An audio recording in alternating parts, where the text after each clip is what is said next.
여기 바닥에 나오죠.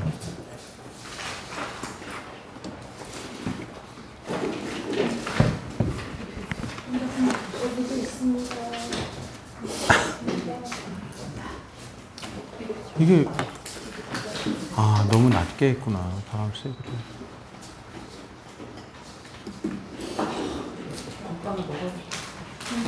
드세요. 건빵 드세요. 다리 너무 싫고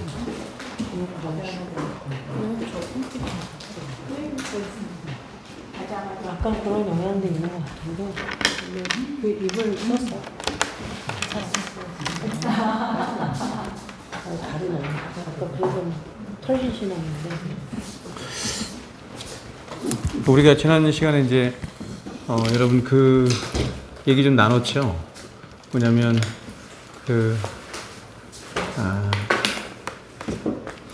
온누리교회에서 했던 맞춤전도 이런 얘기들을 저희가 좀 나눴던 것 같죠, 그렇죠? 네. 그래서 그런 얘기를 좀 하고 난 후에 제가 우연히 이렇게 유튜브를 보니까 이재철 목사님 설교가 나오더라고요. 이재철 목사님 설교 나오는데 이재철 목사님 딱 그 얘기 하시더라고요. 그래서 교회에서 하는 그런 전도 프로그램이죠. 그런 거 하지 말라고 딱 말씀하시더라고요. 제가 얼마나 동의가 됐는지. 어저께도 이제 목사님들, 이제 저희 동기 목사님들 함께 8명 이렇게 모여서 함께 식사하고 이야기를 하는 중에 그런 얘기가 좀 나왔어요. 그래서 저는 계속 이렇게 듣고만 있었는데 이런 얘기 저런 얘기 쭉 듣고만 있다가 맨 마지막에 제가 이제 한마디를 했어요. 뭐냐면 이제 어떤 목회적 어려움이나 이제 이런 여러 가지 것들 이렇게 쭉 얘기를 하죠. 여러 가지 얘기를 하길래 우리가 어떻게 부르심을 받았고 무엇을 위해서 부르심을 받았고 또 무엇을 추구하고 또 어떤 삶을 살다가 가야 하는지를 제가 좀 간단하게 좀 얘기를 좀 했어요. 그래서 사실은 오늘날 목사님들이 이렇게 목회라고 하는 걸 하는데 그 목회의 진정한 본질과 목사님들이 오늘날 하는 이렇게 어떤 목회의 추구 방식이 거의 일치되지 않는다. 거의 일치되지 않는다. 이런 얘기를 제가 조금 하면서 본질로 돌아가야 된다. 본질. 교회가 뭔지를 알아서 그리고 복음이 무엇인지를 알고 또 목사가 누구인지를 알고 목양이 뭔지를 알아서 본질로 돌아가야 된다. 이런 얘기를 제가 좀 했어요. 그러면서 이제 그 얘기를 좀 덧붙여서 얘기를 했는데, 전도 프로그램 이런 거 하면 안 된다. 전도가 뭐냐라고 하는 정의부터 제가 다시 이야기를 하면서 우리가 본질로 돌아가서, 성도들에게 복음을 가르치고, 진리를 가르쳐서 성도들로 하여금 바르게 그 진리를 전하고 복음을 전하는 사람들이 되게 해야 한다. 하는 그런 이야기들 등등등 여러 얘기를 좀 했어요. 그래서 이제 그런 것들을 우리가 바르게 하나님 앞에 하다가 안 되면 그건 내 소관이 아니고 하나님의 소관이다. 하나님의 소관이다. 내가 얼마나 교회를 크게 하고 어떤 많은 성도들을 어떻게 하고 그건 내 소관이 아니다.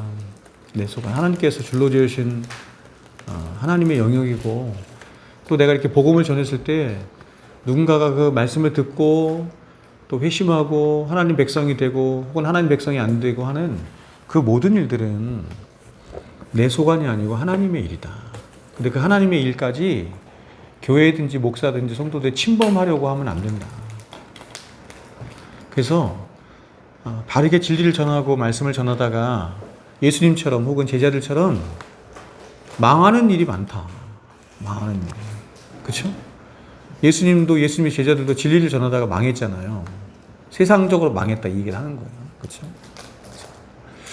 사실은 오히려 세상은 그러면 좀 거꾸로 가고 있지 않느냐 하는 얘기를 좀 하면서 우리에게 맡겨진 그런 본질적인 영역에 최선을 다하는 삶을 참 좋겠다. 이런 얘기를 쭉 제가 좀 했죠. 하고 이렇게 돌아오는 중에 이제 또 몇몇 목사님들 차를 같이 타고 왔는데 교리에 대한 얘기가 이렇게 나와서 한참 또 듣고 있다가 얘기를 하다가 굉장히 교리를 터부시하고 막 싫어하는 목사님들이 있길래 제가 너무 막 마음이 아파서 그냥 한마디 했어요. 한마디 했어요. 공부를 안 하는 목사는 목사가 아니다. 제가 강력하게 좀 얘기를 했죠. 성경을 전하는 것이 목사의 주된 일인데 목사란 진리를 전하는 자이고 말씀을 전하는 자인데 우리가 서론에서 배웠던 것처럼 교리를 모르면 어떻게 하나님 말씀을 전하냐. 왜냐하면 성경은 다 교리로 되어 있는데 성경은 하나님이 당신이 말씀하시고 싶어하는 어떤 것을 그렇죠? 교리로 전하는 거잖아요. 그렇죠? 근데 어떻게 교리를 모르고 신학을 모른 채 하나님 말씀을 전할 수가 있겠느냐. 무슨 뭐 목사도 여러 굉장히 뭐 사명이 있고 여러 종류의 목사가 있는 것처럼 자꾸 어떤 목사가 얘기하길래 여러분 의사 있죠. 의사가 뭐 행정의사 아니면 뭐 또 무슨 의사 있을까? 음악 의사는 없겠지. 음악 치료사. 음악 치료 하여튼 뭐 등등등 그런 의사 없잖아요. 그러니까 의사라고 하는 말에 이미 의사의 정체성이 딱 들어가 있는 거잖아요. 목사도 마찬가지다. 목사도. 응? 1900년 동안 목사는 그냥 목사 신학자였다. 원래 목사 신학자. 목사는 원래 목사 신학자였어. 근데 이제 복음이 축소화되고 또 이렇게 뭔가 교회가 기업화되고 이렇게 하면서 오히려 그런 많은 것들을 잃어버렸다. 이런 얘기를 좀 했죠. 근데 이제 제가 감사한 건 뭐냐면 이런 얘기들을 제가 이제 뭐 웬만한 목사님들하고 얘기를 못 나누거든요. 워낙에 반발이 심하니까. 그런데 어저께 제가 함께 만났던 목사님들은 그래도 저희 동기, 충신 동기, 그래도 제일 보수. 그래서 제가 그랬어요. 여러분들 만나니까 내가 이런 얘기해서 좋다. 다 이해는 못하겠지만 그래서 좋다. 감사하다. 근데 이제 확실히 다르긴 하더라고요. 다른 교단 목사님들보다는 이런 부분을 받아들이고 이해하는데 그랬습니다. 그래서 이제 그런 시간을 좀 가졌는데 여튼 그런 일이 있었음을 잠시 제가 이야기를 합니다. 자, 회심에 대해서 우리가 지난 시간에 배웠습니다. 그렇죠? 지난 시간은 회심에 뭐를 봤냐면 그렇죠? 거듭남과 회심의 관계에 대해서 우리가 조금 봤고 거듭남과 회심, 그렇죠? 우리 역사사 계획주의는 항상 이 구원의 소정을 소명이 제일 앞에 있고 부르심이에요. 소명이 제일 앞에 있고 그 다음이 중생이에요. 중생. 거듭나고 다시 태어나야만 하죠. 다시 태어나고 거듭남의 이제 가장 중요한 정의는 뭐냐면 새로운 생명의 원리가 우리 안에 심겨지는 거예요. 그러면 이렇게 질문할 수 있죠. 그러면 우리는 죽어 있었단 말인가? 예, 죽어 있었죠. 죽어 있었던 자에게 새로운 생명의 원리가, 그렇죠? 그래서 이것을 어떤 목사님은 이렇게도 얘기를 하는데 인간론을 얘기할 때 인간이 이제 일반적인 복음주의 안에서는 인간을 이렇게 얘기를 해요. 인간이 어떻게 구성되느냐라고 할 때 3분설, 2분설 이렇게 얘기하거든요. 들어보셨어요? 인간이 3분설, 2분설 이렇게 얘기하거든요. 그러니까 3분설은 뭐냐면 영과 육과 혼으로 되어 있는 거예요. 구성이. 그다음 2분설은 뭐냐면 저 같은 이제 일반적인 복음주의권 안에 있는 사람들 다 이렇게 믿는데 영혼과 육이다 이렇게 믿는 거예요. 영혼과 육이다 이렇게 믿는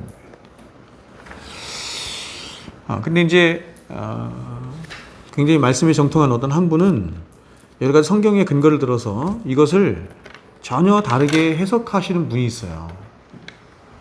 저는 굉장히 좀 들어볼 만한 일이라고 생각하는데 어떻게 해석을 하냐면 인간은 혼과 육으로 되어 있는 거다. 죄를 범해서 타락한 인간은 혼과 육으로 되어 있는 것이다.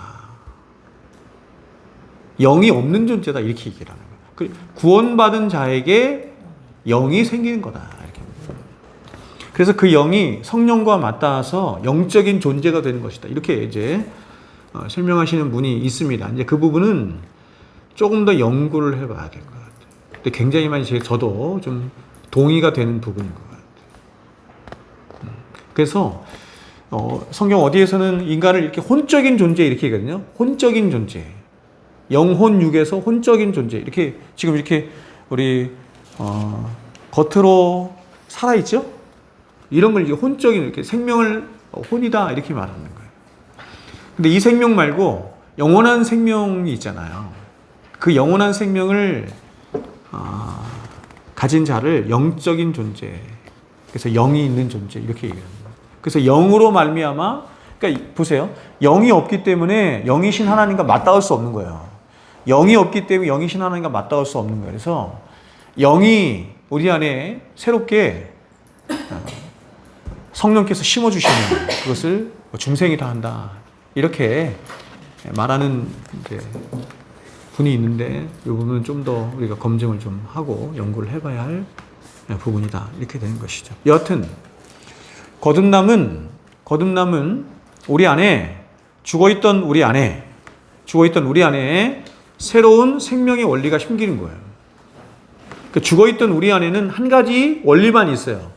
죄의 법의 원리만 있죠. 죄의 법 이렇게만 있어요. 근데 거기에 새로운 생명의 원리, 그렇죠? 성령의 생명의 법 이렇게 말하죠. 그게 심겨지는 걸 말하는 거예요. 그거를 거듭남이라고 한다. 그래서 우리가 에스겔 골짜기에 마른 뼈들이 살아나는 것처럼 다시 소송하는 거예요. 뭐가요? 영이 소송하는 거죠. 그렇죠? 전혀 감각할 수 없었던 감각 세계가 열리는 거예요. 죽어 있을 때는 우리는 뭐만 감각했냐면 이게 육의 세계와 또 정신 세계만 감각을 했어요. 그런데 우리 안에 중생의 역사가 일어나면서 새로운 세계에 대한 감각이 쫙 열린 거예요. 그럼 그 새로운 세계에 대한 감각이 뭐냐? 그게 하나님의 세계다. 영적인 세계다. 이렇게 말합니다. 웰컴. 네, 오세요. 요쪽으로 오세요. 요쪽으로.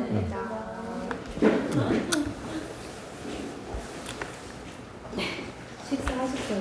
네, 맞아요. 우리 맛있는 거 먹었는데. 샐러드. 네. 자기소개 좀 하세요. 자기소개? 저는 국민권익위원회에서 근무하고 있고요. 이름은 혜정이라고 합니다. 교회에서는 찬양과 반주를 맡고 있습니다. 네. 처음부터 많이 오고 싶었는데 이제서 여기 있습니다. 앞으로 열심히 나올 수 있어야 되는데. 굉장히 주님을 사랑하시고 그리고 굉장히 열심히 있으신 분이에요. 그리고 굉장히 순수하시고. 네. 우리 하늘을 보신다는. 네? 맞아요. 맞습니다. 예. 그래요? 네? 아니 누구지? 지난주에 누가 오셨더라? 지난주에 누가 그러더라? 우리 이희정 집사님. 아니 석시사님 말고 처음 보신 분이 우리 이희정 집사님한테 뭐라 그러냐면 청년인 줄 알았대요. 결혼하지 않은 청년. 우크라이나에 보셨죠? 김영하 집사님 그랬나? 결혼하는 아가씨인 줄 알았어요. 예, 결혼하는 아가씨인 줄 알았다. 만으로 51세. 나이 50.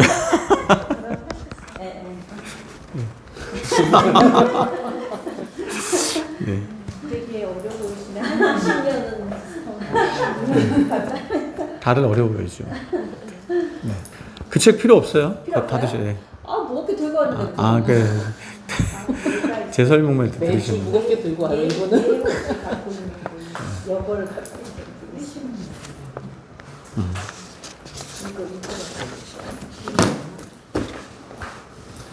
자, 제가 계속합니다. 그래서 중생으로 말미암아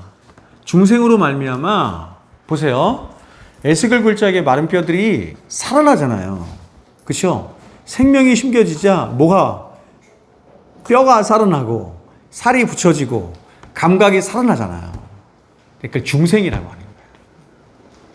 그래서 그렇게 살아나면 어떻게 되냐면 새로운 것에 대한 인식, 새로운 것에 대한 감각이 생기는 거예요. 그렇죠? 영적인 세계에 대한 감각이 생기는 거예요. 그래서 지금까지 육신의 몸을 이끌고 육신의 몸을 가지고 육신을 도모하며 살아가던 내 삶의 방식이 중생으로 말미암아 이제 보세요. 새로운 삶으로 이렇게 턴하게 되는 거예요. 그거를 회심이라고 한다. 그것을 회심이라고, 회개라고 한다. 회개. 그렇죠? 가던 길을 돌아서 가는 거죠. 돌아서 가요. 내 가던 길은 어떤 길이었어요? 세상 길이고 육신의 길이고 나를 위한 길이고 죄의 길이에요. 이 모든 것을 그냥 한마디로 죄의 길 이렇게 말합니다. 그렇죠? 그러면 턴해서 간다. 그럼 어느 방향으로 가요? 하나님을 향해서 가는 거예요. 하나님을 향해서 가죠. 그리고 이것은 원리거든요. 생명의 원리이기 때문에 원리라고 하는 것은 디스포지션 제가 얘기했어요. 경향성이기 때문에 제가 지난 시간에 말씀드렸죠. 히라보로는 헥시스, 그 다음에 라틴어로는 하비투스. 이게 철학적인 용어라고 그랬어요. 계속 가는 거예요. 이게 힘이에요. 모든 존재는 힘과 경향성으로 되어 있다. 제가 설명했어요. 힘과 경향성. 그래서 계속 가는 거예요. 그쪽으로 가려는 의지를 갖는 거예요. 그러니까 여러분, 회심은 중생으로 말미암아 좁은 의미에서 회심은 한 번 일어나지만 이 생명의 원리는 가만히 있지 못하고 끊임없이 그 방향을 향해서 나아가려는 의지를 가져요. 당연하겠죠. 그렇죠?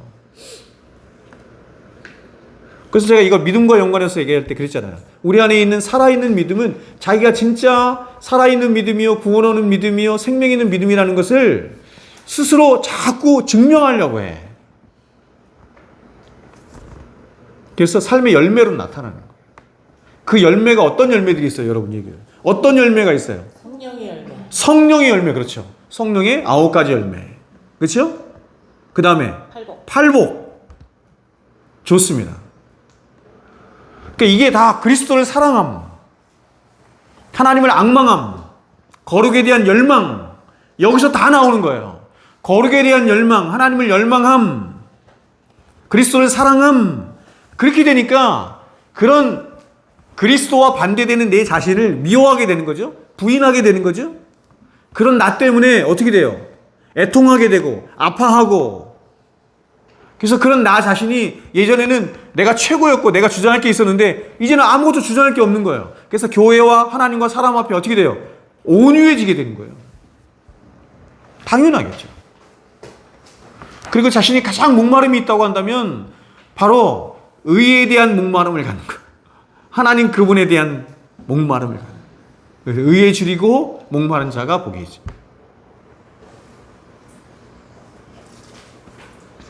그래서 그런 사람은 이제 산을 내려오는 거거든요. 팔복이. 화평케 하는 자로 내려오죠. 그리고 결국엔 어떻게 돼요? 그 의 때문에 혹은 예수 때문에 고난받는 데까지 나가는 거예요. 그게 그리스도인이죠.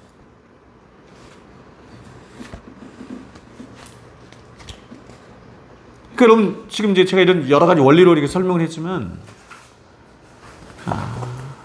너무 당연한 거예요. 그리고 여러분 천류역정 아시죠? 천류역정 읽어보셨어요? 전번은 천류역정? 응? 만화로 좋아. 만화로도 좋아. 괜찮아. 다 좋아. 여러분 천류역정에 그리스도인이 가는 그 길은 모든 그리스도인이 가야 하는 그 길이에요. 거기에 소명의 원리, 중생의 원리, 회심의 원리, 그 다음에 가면서 있게 되는 어떤 성화의 원리 이런 것들이 다 나타나는 거예요. 그 천류역정을 다시 한번 읽어보세요. 나는 과연 천류역정에 나와 있는 그리스도인과 같은 삶을 살고 있는가를 봐요. 좀 차이는 있겠지만 그렇습니다. 그래서 우리가 여기까지 좀 설명을 한 것 같아요. 여기까지 좀 설명을 한 거고. 자, 오늘은 율법적 회개와 복음적 회개를 보겠습니다. 따라서부터 제가 볼게요. 없으시죠? 같이 좀 봐주세요. 따라서 참된 회심은 넓은 의미의 회심을 반드시 불러일으킨다는 점에서 좁은 의미에서의 회심 또한 그것이 참된 회심이 아닌 가짜 회심이 있을 수 있는 것입니다. 그러니까 여러분, 넓은 의미에서 신자의 평생의 삶 속에서 계속해서 하나님을 향한 하나님 앞에서의 회개가 이루어지지 않고 있다고 한다면 회심이, 자, 좀 더 정확하게 회심이 이루어지지 않고 있다면, 회심은 두 가지라 그랬어요. 자기 부인과 하나님을 향한 열심이에요. 하나님을 앙망함이에요. 추구함이에요. 이게 회심이거든요. 이게 넓은 의미에서 자신의 평생의 삶 속에서 계속해서 일어나지 않는다고 한다면 뭐에 문제가 있는 거예요? 좁은 의미에서 회심이 일어나지 않을 가능성이 많은 거예요.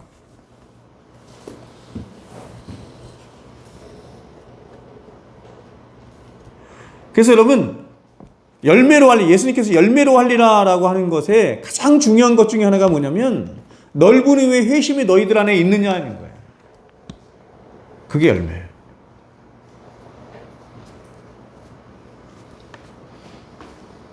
하나님이 우리에게 은혜를 주시거든요. 은혜를 주시길 기뻐하죠. 그럼 은혜의 목적은 뭐예요? 은혜의 목적은, 하나님 우리에게 은혜를 주시는 은혜의 목적은 뭐예요? 오늘날 은혜가 굉장히 많이 이렇게 오도되고 있잖아요. 여러분, 은혜의 목적은 뭐죠? 하나님을 사랑하도록 하는 거죠. 당연하죠. 은혜의 목적은 우리가 세상에서 잘 되거나 잘 먹거나 뭐 형통하거나 이런 데 목적이 있잖아요. 은혜는 그런 것과 전혀 상관없는 거예요. 은혜의 목적은 하나님을 향하여서 하나님을 사랑하도록 하는 데 있는 거예요. 하나님께 더 가까이 가도록 하는 데 있는 거예요. 그렇죠?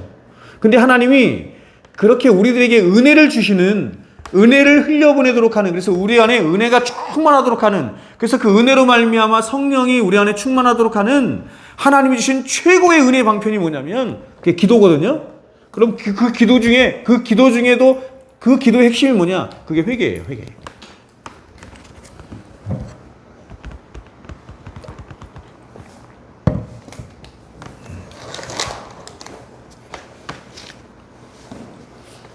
그래서 이것을 청교도들이 그래서 나눈 거예요.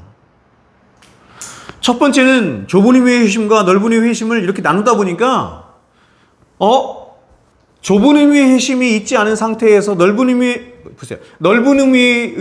의미에서의 회심의 증거들이 나타나지 않는 것을 보면서 좁은 의미에서의 회심, 진짜 회심이 일어나지 않는 어떤 사람들이 있구나라고 하는 걸 본 거예요. 그래서 이걸 이렇게 나눈 거예요. 그래서 콜코는 이제 회개를 세 개로 나눴지만 세 개는 의미가 없고 그냥 두 개로 나누는 거예요. 하나는 뭐냐면 율법적 회개고 두 번째는 복음적 회심이다, 이렇게 말해요. 그러니까 율법적 회심의 가장 핵심이 뭐냐면 넓은 의미의 회심이 일어나지 않는 거예요. 넓은 의미의 회심이 일어나지 않는 거예요. 좁은 의미의 회심과 같이 굉장히 많은 그런 회개의 여러 가지 일들이 일어나기 있는데 생명이 없으므로 넓은 의미의 회심이 일어나지 않아요. 그럼 넓은 의미의 회심의 핵심이 뭐예요? 좁은 의미의 회심은 이걸 뭐라 했어요? 죄송합니다. 헷갈리네.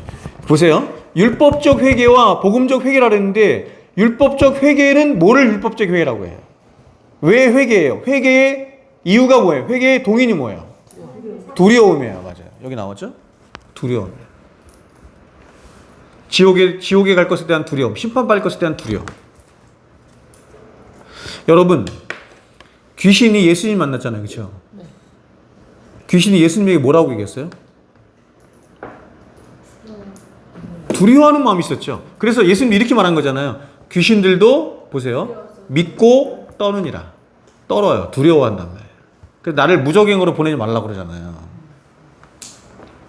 두려워한다고요. 귀신도 하나님을 두려워해요. 귀신도 예수님을 두려워해요. 근데 그렇다고 해서 그가 구원 못 받았잖아요. 그렇죠? 그리고 귀신이 구원받지 못한 가장 궁극적인 이유가 뭐예요? 귀신은 하나님도 더 잘 알아. 우리보다 귀신이 하나님 더 잘 알아. 그렇죠? 예수님 만났을 때 예수님께 뭐라 그랬어요? 다윗의 자손 예수요. 더 잘 알아, 우리보다. 그리고 믿고 떨어. 귀신같이 알아. 아니 오히려 옆에 앉아가지고 상당히 좀 그쵸? 귀신같이 알아요. 여러분, 그러면 여러분 귀신이 구원받지 못한 궁극적인 이유가 뭐예요?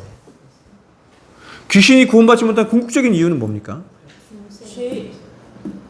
회개가 없었다. 예? 회개가 회개가 없었어요. 그러면 부르지도 않았잖아요. 그 무슨 말이에요? 소명이 없잖아요. 걔네들한테는. 그런 얘기 아니라 이제 제가 말씀드리고 싶은 건 뭐냐면 귀신은 하나님을 사랑하지 않아요.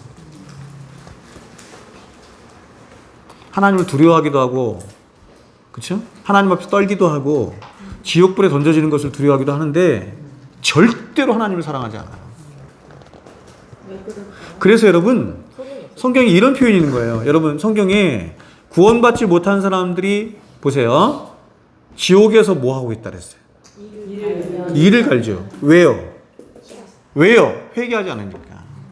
자기가 죄인인 걸 아직도 모르는 거예요. 억울하다고 생각하는 거예요. 그래서 이를 가는 거예요. 여러분 죄가 이렇게 무서운 거예요. 무슨 뜻이냐면 죄가 얼마나 무서운 거냐면 지옥의 형벌에 떨어졌는데도 회개하지 않을 만큼 죄는 끊임없이 하나님을 미워하고 대적하도록 하는 거예요. 그래서 영원한 영벌에 처해지는 거예요. 그래서 이를 가는 거예요. 억울하다는 거예요.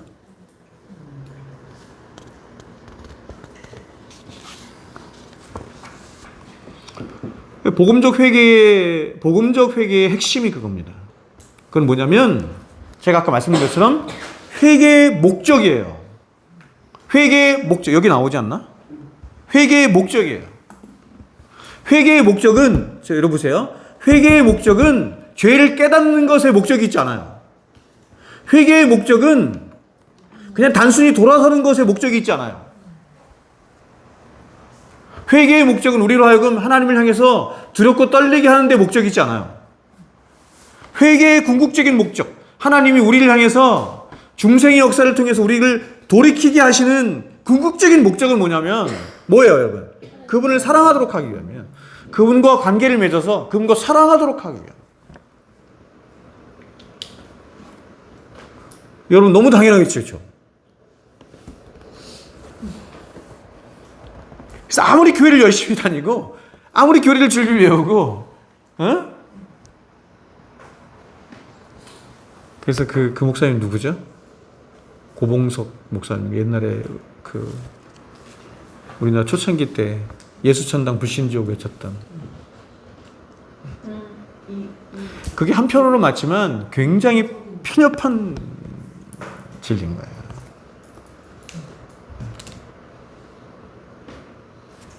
천국 가기 위해서 예수 믿는다. 그것은 아주 핍절한 거예요. 틀린 말은 아닌데 아주 핍절한 거예요.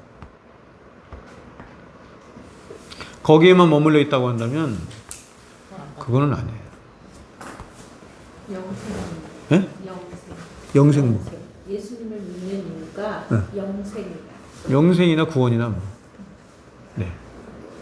영생은 좀 더 포괄적인 의미가 있다고 제가 말씀드렸잖아요. 영생은 굉장히 질적인 걸 말하는 거예요. 질적인 삶. 여러분 영생의 삶을 사신 분이 누구죠? 예수님이에요. 그 영생의 삶의 핵심이 뭐예요? 가장 가치로운 삶이거든요. 영화로운 삶이에요. 예수님은 이 땅에 오셔서 가장 가치롭고 영화로운 인생을 살다 가셨어요. 그 인생이 뭐였어요? 하나님께 순종하시는 삶. 하나님을 사랑하는 삶. 하나님의 뜻을 이루는 삶. 그게 영생이에요. 그러니까 여러분 우리가 천국 가면 영생의 삶을 사는데 그 영생의 삶은 다른 게 아니라 하나님을 예배하고 하나님을 찬양하고 하나님을 사랑하고 그 삶을 영생이라고 하는 거예요. 그냥 오랫동안 사는 걸 영생이라고 하지 않고 물론 그런 의미도 있습니다. 예수님을 믿는 가족이 영생하기 위해서 믿는다. 그러니까 그 영생의 의미가 이런 의미라고 합니다. 그러니까 영생의 의미가 단순히 그냥 우리가 천국 가기 위한 것 이렇게 하면은 굉장히 편협한 걸 만드는 거예요. 그 틀린 말은 아니지만 만약에 거기서만 계속해서 머물러 있다고 한다면 그것을 율법적 회개라고 하는 거예요. 율법적 회개라고 하는 거예요. 사실은 율법적 회개를 이룬 사람들에게는 사실은 이럴 수도 있어요. 뭐냐면 하나님을 어떤 뭐 지옥에 대한 형벌, 하나님의 심판에 대한 형벌, 두려움 이런 게 있죠. 근데 이런 사람들의 중요한 특징 중에 하나가 뭐냐면 말은 그렇게 안 하는데 천국을 사모하지 않아요. 천국을 사모하지 않아요. 사실 이 사람들의 속내를 딱 들여다보면 어떤 거냐면 아, 천국 없어도 돼. 여기서 끝났으면 좋겠어. 그래서 구원론 중에 이단 중에 뭐가 나온 거냐면 멸절설이 나온 거야. 멸절설. 그러니까 이런 인간의 동기가 돼서 만든 거야. 여러분 멸절설이 뭔지 아세요? 멸절설. 죽으면 다 멸절된다는 거야. 천국도 지옥도 없고 무슨 영혼도 없고 다 그냥 멸절된다. 이게 이단으로 나왔어요. 기독교 역사에. 불신자들 사이에서 나오는 게 죽으면 사람이 뭐가 있어 그냥 다 끝이지. 그렇죠. 그 사람들은 그렇게 하죠. 아니 감각이 없으니까 영혼에 대한 감각이 없고 하나님에 대한 감각이 없고 지옥에 대한 감각, 천국에 대한 이 감각이 없는 거예요. 이게 다 영적인 세계잖아요. 이게 열려야 되거든요. 그래서 물과 성령으로 거듭나지 않으면 네가 하나님 나라를 볼 수 없느니라. 그렇죠. 하나님 나라는 영적인 세계잖아요. 물과 성령, 말씀과 성령으로 거듭이 나야 이게 보이기 시작하는 거 비로소. 이게 보이기 시작하고 느껴지기 시작하고 그렇죠?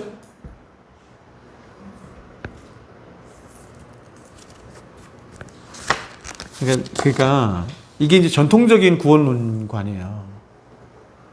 제가 만들어 놓은 것도 아니고 뭐도 아니고 이게 전통적인 구원관이거든요. 그래서 이제 이제 이런 거를 여러분 이런 거를 신학교를 가면 배우는 거예요. 신학교를 가면 배웁니다. 근데 어떤 식으로 배우냐면 구원의 서정은 우리의 구원의 서정은 이렇습니다. 소중, 회신, 칭수, 성견령 이렇게 배워요. 간단하게 소명이 뭐고 중생이 뭐고 이런 게 간단하게 배우는 거예요. 다른 데는 이걸 구원의 서정은 어떻게 말하는지 비교하기도 하고 이 정도만 배우는 거예요. 이렇게만 배우면 바른 진리를 전할 수가 없는 거예요. 응? 성도들에게 전해야 할 복음이 어떤 것인지 성도에 가시할 진리가 어떤 것인지 여기서부터 무너지는 거예요. 그렇죠? 목사가 목회를 하면서 목적으로 삼아야 될 게 뭐냐면 성도들을 참된 회심에 이르게 하는 거예요. 사람들을 많이 모으거나 사람들을 데리고 뭔가 일을 하는 게 목적이 아니라 목사의 최고의 목적이자 가장 주된 목적은 뭐냐면 성도들로 하여금 물과 성령으로 거듭나게 하는 거예요. 참된 회심에 이르게 하는 거예요. 그렇죠? 그러려면 그런 진리가 자기 안에 있어야 되고 그런 통찰력이 있어야 되고 성경이 말하는 이런 구원론에 관한 그런 충분한 지식을 가지고 자신 안에 자신이 경험한 구원에 대한 경험으로 증거할 수 있어야 되는 거예요. 저는 그렇게 믿어요.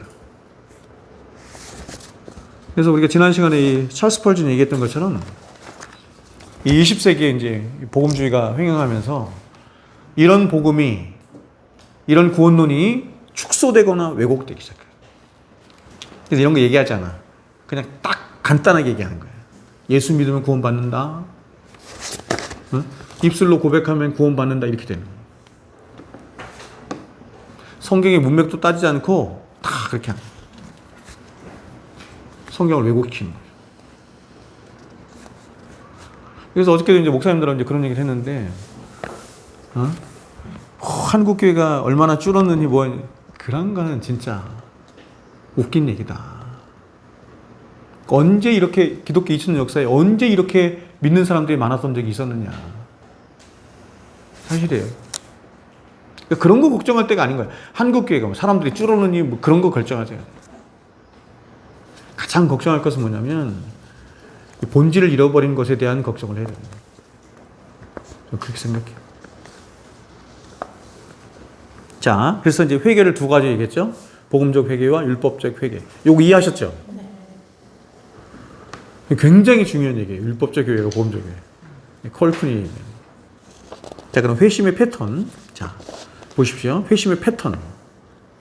자, 회심의 패턴, 그러니까 이게 논리적인 패턴인데, 보세요. 이렇게 말하잖아요. 소, 중, 회, 신, 칭수, 성견. 이렇게 얘기하죠. 그렇죠?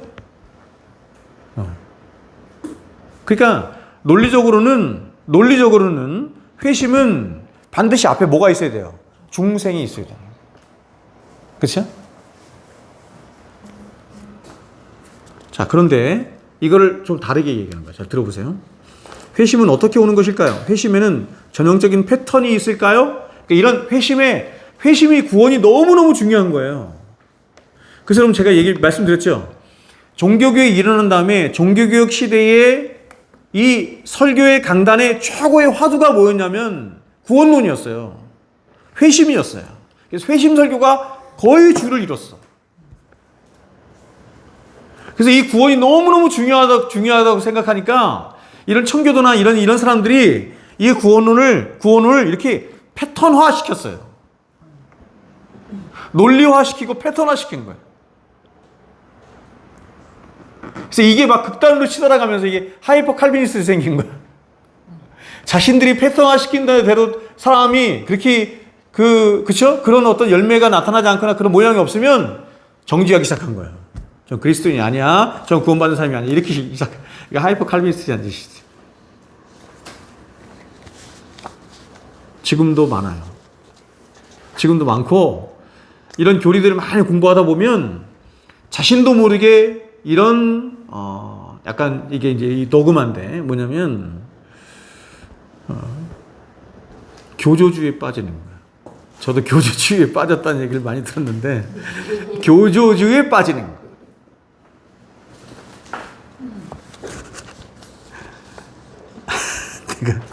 네. 자, 보겠습니다. 그래서 제가 이렇게 얘기해요. 이 문제는 회심을 이야기하는 저와 여러분이 빠질 수 있는 또 다른 극단의 위험성이다. 회심에 대해 경건주의나 신비주의적인 성향을 가진 어떤 극단론자들은 하이퍼 칼비니스트인데 주로 누구든지 반드시 격렬하고 고통스러운 영혼의 고통을 겪어야 하며 자신을 온전히 회심한 사람으로 간주하기 위해서는 리차드 백스터나 버년이나 에드워즈 같은 믿음의 사람들이 경험했던 것 같은 그런 절망의 벼랑 끝에서 한 지옥의 형벌을 그런 하여튼 격렬한 회심을 경험해야 된다 이렇게 얘기를 하는 거예요. 그런 줄 알았어요. 여러분, 그러니까 이게 여러분이 균형을 잘 가져야 돼요. 여러분에게 물어볼게요. 여러분에게는 격렬한 회심의 경험이 있습니까? 있어요. 그래서 다 그런 줄 알았어요. 정말 저는. 네. 격렬한 회심 어떻게 하셨어요? 아니 그걸 다 얘기했었죠. 몇 차례 눈물이 펄펄 나고. 아니 막 살이 쭉 빠질 정도로. 정말 먹지도 자지도 못할 정도. 그게 언제쯤? 처음 하고서 한 5년 그 안에. 하나님 만나고 한 5년 그 안에 한 2번 정도. 이런 분들도 있는 거예요. 네. 다른 사람도 그런 줄 알았어요 저는. 그래서 이런 분들도 그런 있고. 없으면 구원 안 받은 줄 알았어요 저는.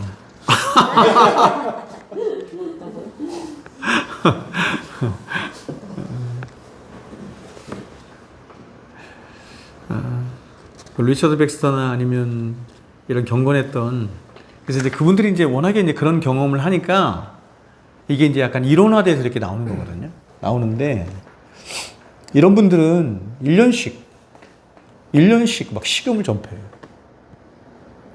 자신 안의 죄 때문에 전폐하고 자신의 구원은 그래서 제가 여러분 얘기했던 것 같아요. 조나단 에드워즈는 뭐라고 얘기하냐면 거기 집에 있는 개를 보면서 얘기해요. 개를 보면서 차라리 내가 개로 태어났으면 그 위대한 영적 거장이 그죠? 에드워즈가 막 엄청난 사람이잖아요. 근데 그 사람이 얘기를 하네. 자신 안에 이 죄에 대한 압박, 이 구원에 대한 압박 이게 너무 크니까 하나님 앞에서 애통하는 마음이나 가난한 마음이나 이런 의에 줄이고 이게 너무 큰 거예요. 그러니까 이제 거장이 됐겠죠. 그러니까 차라리 개였으면, 내 개로 태어났으면 이런 얘기가. 그래서 이러한 생각에 빠진 사람들은 이러한 격렬한 회심의 흔적이 없는 사람들에 대해서 쉽게 정죄하며 결정적인 회심만이 진정한 회심이라고 규정을 지어버리는 것입니다. 그렇죠. 이런 오류를 범할 수 있다 이렇게 얘기를 합니다. 그러나 여러분 우리의 구원에 있어서 이 회심이라는 것이 필수적인 것은 분명한 사실이지만 회개하지 않으면 못 구원받아요. 회개가 없는데 회심하지 않았는데 구원받는다? 불가능해요.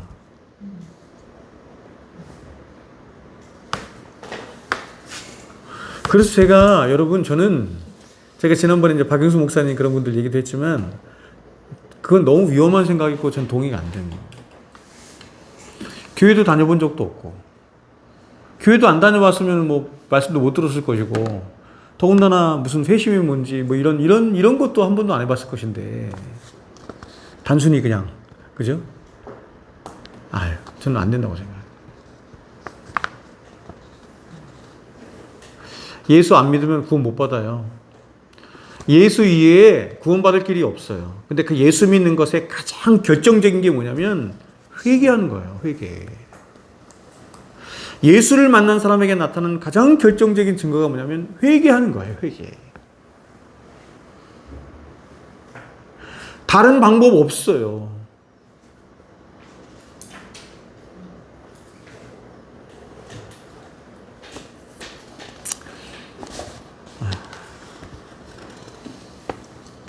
그래서 이렇게 말하는 거예요. 그러나 그렇다고 해서 하나님의 모든 백성들이 다 똑같은 방식으로 회심을 경험하는 것은 아니다. 회심에서 가장 중요한 것은 회심이 발생하는 방식이나 때가 아니라 뭐에 있다? 진정성에 있다. 그래서 어떤 사람은 눈물을 펑펑 흘리고도 진짜 회심하지 않은 경우도 있는 것이고 왜냐하면 악어의 눈물 많잖아요. 무서워서. 그렇죠? 신용만 이렇게 하다가 많은 건가요, 그러면? 아파 이렇게 하면서 많은 건가요? 그리고 눈물 한 방울 흘리지 않은 것도 전인격적인 돌이킴이 있을 수 있는 거예요. 그러니까 이거를 딱 이렇다라고 얘기하면 안 된다. 그럼에도 불구하고 일반적인 것은 그런 통의 눈물이 동반돼요. 일반적인 거.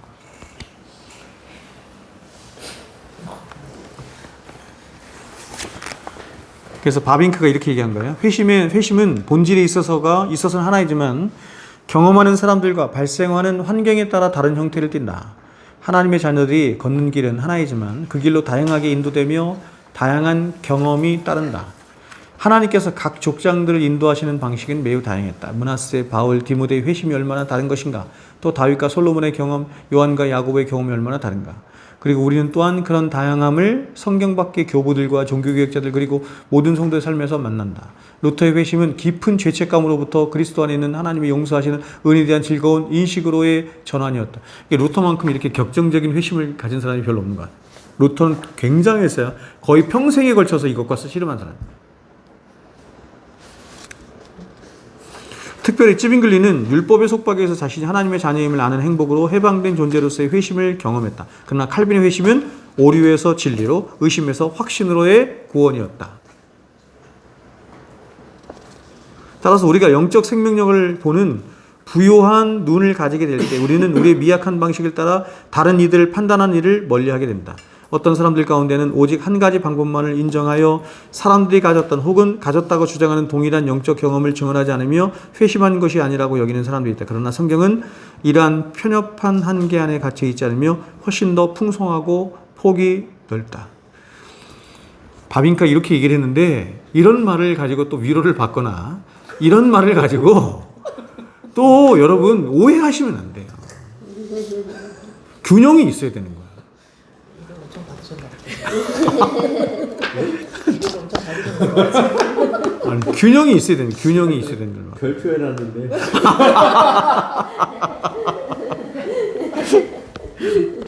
아니 저는 바빙크의 말이 굉장히 옳다고 생각해요. 굉장히 옳다고 생각해요. 그래서 이것을 회심의 패턴을 이렇게 나눴어요. 점진적인 회심과 갑작스러운 회심, 혹은 결정적인 회심 이렇게 나눴어요. 그렇죠? 그래서 여러분 점진적인 회심은 주로 누구에게서 나타나죠? 일반적으로 우리가 얘기할 때 모태신앙, 그렇죠? 모태신앙. 어려서부터 이렇게 자라는, 그렇죠? 근데 이 부분에 대해서도 이제 로이드 목사님 굉장히 격렬하게 비판하거든요. 그러니까 모태신앙이라는 말 자체가 사실 틀린 거잖아요. 그죠? 그냥 어머니 뱃속에서 그냥 있으면 믿는 자 안에 뱃속에 있으면 구원받는 거 아니잖아요. 응? 그러면 격정적인 회심은 주로 누가 그렇게 해요? 성격 강한 저 같은 사람. 성격 강한 것보다 저같이 혼자 믿는 사람. 혼자 예수 믿는 사람이 많이 그래요. 왜냐면 간절하거든. 너무너무 간절하거든.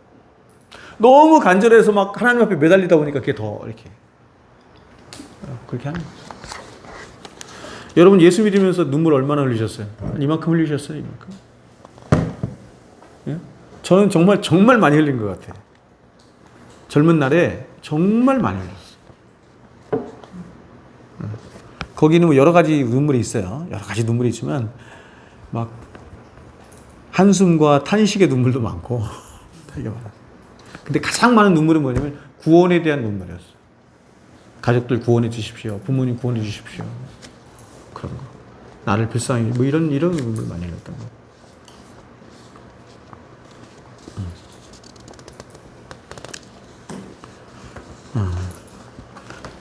거기 이제 두 번째 보면 디모데 이제 언약자들이 있죠. 그러나 보세요. 그러나 우리가 여기서 오해하지 말 것은 이제 제가 이 얘기를 하고 싶은 거예요. 여기서 오해하지 말 것은 이러한 언약의 자녀들이 단지 그가 어려서부터 기독교 신앙 안에 있었다는 것만으로 즉 세례받고 성찬에 참석하고 교회 출석하는 것으로 하나님의 자녀가 되는 것은 결코 아니라 모태신앙이라고 하는 것만으로 구원받는 게 아니다.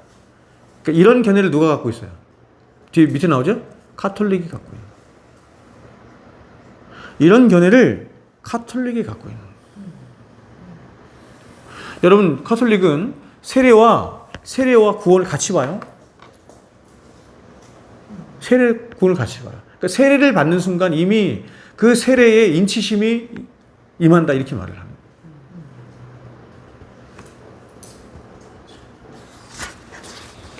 여러분 세례는 두 가지 세례가 있잖아요. 제가 이제 세례 시간에 많이 가르치는데 세례가 두 가지가 있죠. 그렇죠? 옛날에는 불세례라고 불렀어. 불세례. 근데 지금은 그런 말 안 불러. 그 뭐라고 부르냐면 성령 세례 이렇게 불러요. 또 하나는 무슨 세례예요? 물세례죠. 그렇죠?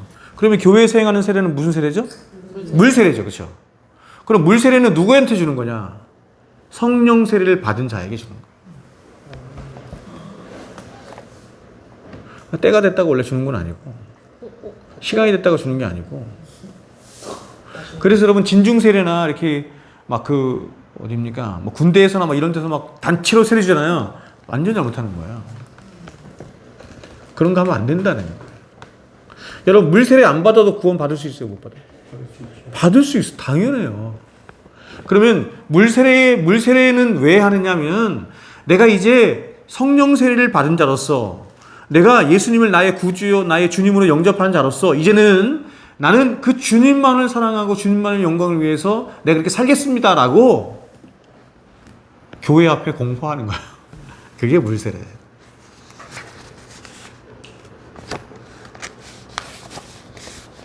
그래서 다 확인하는 거예요. 과정 속에서.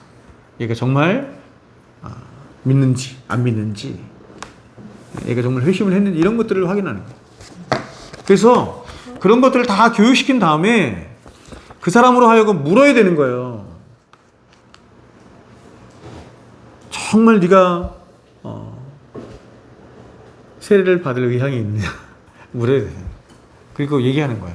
아직 준비가 안 됐으면 안 받아도 돼. 나중에 받아도 돼. 유아 세대는 아기들 유아 세례. 물을 이렇게 해주잖아요. 예, 유아 세례는 제가 여러 번 얘기를 했는데 유아 세례는 뭐죠? 유아 세례는 여러분 유아 세례는 뭐예요? 유아 세례는 어떤 의미예요? 언약의 과정에서 아이가 유아 세례를 주면 구원 받아요? 아이가? 그러니까 이런 거에 극렬하게 반대했던 사람들이 누구였어요? 제세례파, 아나벨티스 이런 사람들. 아니 어떻게 해? 그래서 우리도 이제 뭐를 두죠? 유아 세례를 받은 자가 나중에 뭐를 해요? 입교를 하지. 입교. 그렇죠? 유아 세례는 자신의 의지에 따라서 받은 게 아니죠. 그렇죠? 부모님의 의지에 따라서 받는 거잖아요. 그렇죠? 그러니까 부모님은 유아세례라는 것은 뭐 어떤 거냐면 지금 이제 우리 집사님이 얘기했던 것처럼 뭐냐면 하나님 언약의 자손으로서 하나님께서는 이 아이를 구원받게 하실 것을 나는 믿습니다. 누구의 믿음? 부모의 믿음이에요. 믿음으로 하는 거예요. 그리고 여기에는 어떤 다짐이 더 들어간 거냐면 나는 이제 이 언약의 자손들, 이 세례를 받은 이 아이를 말씀과 성령 안에서 기도로 정말 믿음 안에서 내가 키우겠습니다라고 하는 부모의 다짐이 들어가요. 이게 유아세례예요. 유아세례는 굉장히 많이 이 부모에게 이렇게 많이 의미를 부여하는 거예요. 그래서 그렇게 이제 이 아이가 나중에 이제 자라면 만 14세 이상이 되면 입교를 할 수 있죠. 입교가 뭐죠? 세례하고는 다른 거죠. 입교는 뭐예요? 교회 안으로 들어온다는 거잖아요. 입교는 뭐냐면 나의 신앙을 예전에는 나의 의지와 어떤 나의 어떤 그런 마음으로 내가 그렇게 고백한 것이 아니었는데 이제는 내가 스스로 고백할 수 있는 나이가 되었어요. 그래서 그것을 고백하고 세례를 받을 필요 없어요. 왜냐하면 세례를 받았으니까. 들어가는 거예요. 그래서 입교예요. 그럼 청교도들도 유아세례를 했? 그럼요. 했죠. 했군요. 네. 그러니까 이 유아세례를 막 이렇게 우리처럼 하는 데도 있고 안 하는 데도 있고 있잖아요. 그래서 이렇게 믿어요. 이렇게 믿었어요. 옛날 믿음의 사람들 이렇게 믿었어. 유아세례를 얘가 받았어. 잘 보세요. 유아세례를 줬어요. 근데 얘가 크기도 전에 3살, 4살, 5살 때 죽었어. 그러면 어떻게 될까? 이 아이 영혼은 어떻게 될까요? 우리 믿음의 선배들은 어떻게 믿었냐면 하나님께서 천국 가게 하신다라고 믿었어요. 여러 가지 이유가 있는데 근데 이제 아나베프티즘이나 이런 사람들은 그걸 동의할 수 없었던 거죠. 구원은 하나님과 나와의 아주 개인적인 관계 안에서 오는 건데 어떻게 그럴 수 있느냐 하는 것이죠. 전통적인 개혁주의는 이 아이가 3살, 4살 그냥 유아세례만 받고 3살, 4살 때 죽었다고 해서 구원받았다고 믿진 않아요. 유아세례의 의미가 그런 의미가 아니라 그래서 부모의 다짐에 훨씬 더 많은 저희가 있어요. 근데 여하튼 우리가 구약 성경에서도 보면은 성경이 이렇게 어떤 이렇게 구원이 임할 때, 그렇죠? 구원이 신약에서 사도행전도 마찬가지고 어떻게 임하냐면 주로 가족 단위로 그리고 가족을 향해서 말해요. 그래서 그 여호수아도 이렇게 말해요. 나와 내 집은 이렇게 말하잖아요. 하나님도 말씀하실 때 그렇게 가문으로 혹은 민족적으로 이렇게 말씀하거든요. 그래서 언약을 말씀할 때 언약을 이렇게 말씀하실 때 구약 성경에 주로 한 사람과 언약이 아니라 이렇게 가문 혹은 민족 이런 식으로 얘기를 해요. 그래서 유아세례가 나온 거예요. 그래서 하나님 우리 가정 전체를 하나님이 언약 가운데 구원하실 것을 난 믿습니다. 그래서 이 아이가 비록 어리지만 이 아이가 하나님의 자녀인지를 나는 굳게 믿습니다. 이렇게 되는 거예요.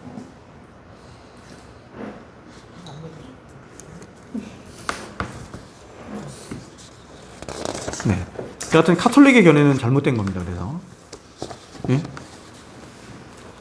유아세례 개념하고는 다른 거예요. 모태신앙은 다른 겁니다.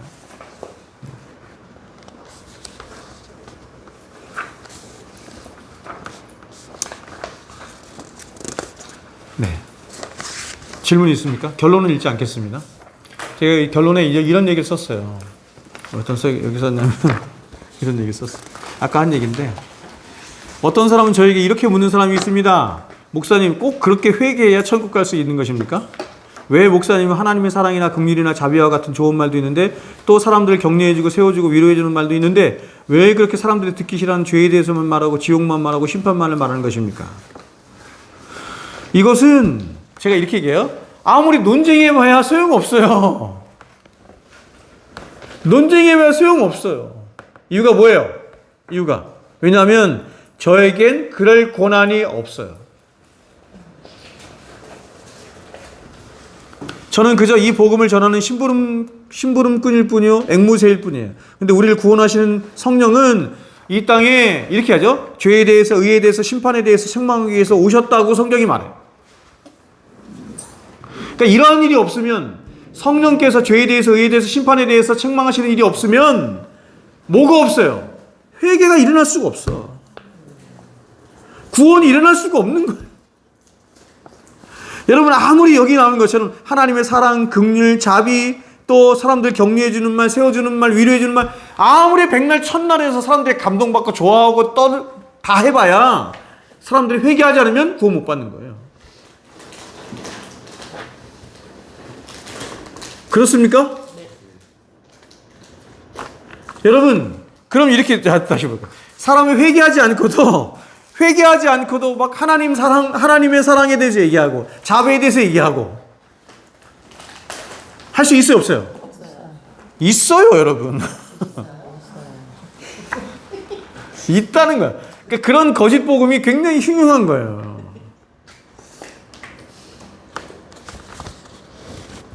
회심에서 나온 하나님 사랑이냐? 그렇지 않고 막 어떤 막 감정을 고양시키거나 어떤 다른 방식으로 하나님을 그럴 수 있잖아요, 그렇죠? 회심에서 나온 진정한 사랑. 회심에서 나온 진정한 사랑이라는 것은 뭐냐면 정말로 자신이 하나님 앞에서 어떤 죄인이라는 것을 진짜로 깨달은 자가 그런 자신을 용서해 주시고 사랑하여 주신 십자가의 사랑으로 사랑하여 주신 그 하나님을 사랑하게 되는 거죠. 그게 진짜 회심인 거죠.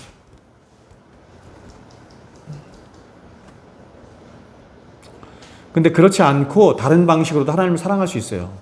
예를 들면 뭐가 있어요? 하나님은 널 사랑해. 하나님 앞에 구해봐. 하나님 다 들어주신다. 하나님 네 가정을 축복하실 거야. 네가 잘 되게 할 거야. 긍정적으로 생각해. 하나님은 긍정의 하나님이거든. 여러분, 이렇게 하나님을 자꾸 이야기해주면 하나님 좋아질까 안 좋아질까요? 좋아져요. 당연히 좋아지겠죠. 저는 주변에서 하나님 앞에 내가 이렇게 기도를 하고 이렇게 뭔가를 요청했는데 안 들어줘가지고 교회 떠난 사람 많이 봤어. 내가 이 사람 아주 그냥 이런 사람을 봤는데 뭐냐면 장로야. 남편이 장로, 여자가 권사야. 장로 권사야. 근데 여러분 아들이 죽었어. 아들이 교통사고로 죽었어. 그 젊은 애가 죽은 거야. 36살짜리. 이 장로님이, 이 권사님 어떻게 했는지 알아요? 신앙 완전히 버렸어요. 완전히 버렸어요. 저는 제가 여러분에게 잠깐 얘기했던 것 같은데 제가 어릴 적부터 호영호재에 지내는 형이 하나 있었어요. 저보다 1살 많은. 왜 그렇게 가까웠냐면 막 둘이 선교사 된다고 맨날 그랬었거든. 선교사 된다고. 그렇게 가깝게 지내고 맨날 그 형 집에서 맨날 잠자고 같이 밥 먹고 같이 다니고 같이 산기도 다니고 교회 일이란 교회 일은 다 하고. 근데 그 집안이 어떤 집안이냐면 3남매가 있는데 아빠는 우리 교회의 수석장로, 엄마는 권사님, 자식이 셋이 있는데 자식이 셋 다 공부를 너무너무 잘해. 반에서 다 1, 2등해. 그래서 온 교회가 이 가정을 그렇게 부러워했어. 야, 이런 가정이 세상에 어딨나. 그런 가정이었어요. 그런데 이 형은 어떤 사람이냐면 전교 1, 2등 했거든, 공부를. 그렇게 교회 일이라는 교회를 다 하면서도 전교 1, 2등 했어.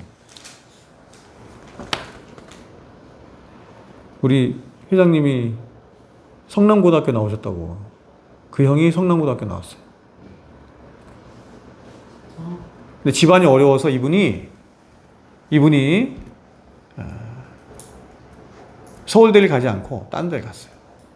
그래서 4년 동안 전액 장학에 한 달에 30만 원이니까 40만 원씩인가 용돈을 받더라고요.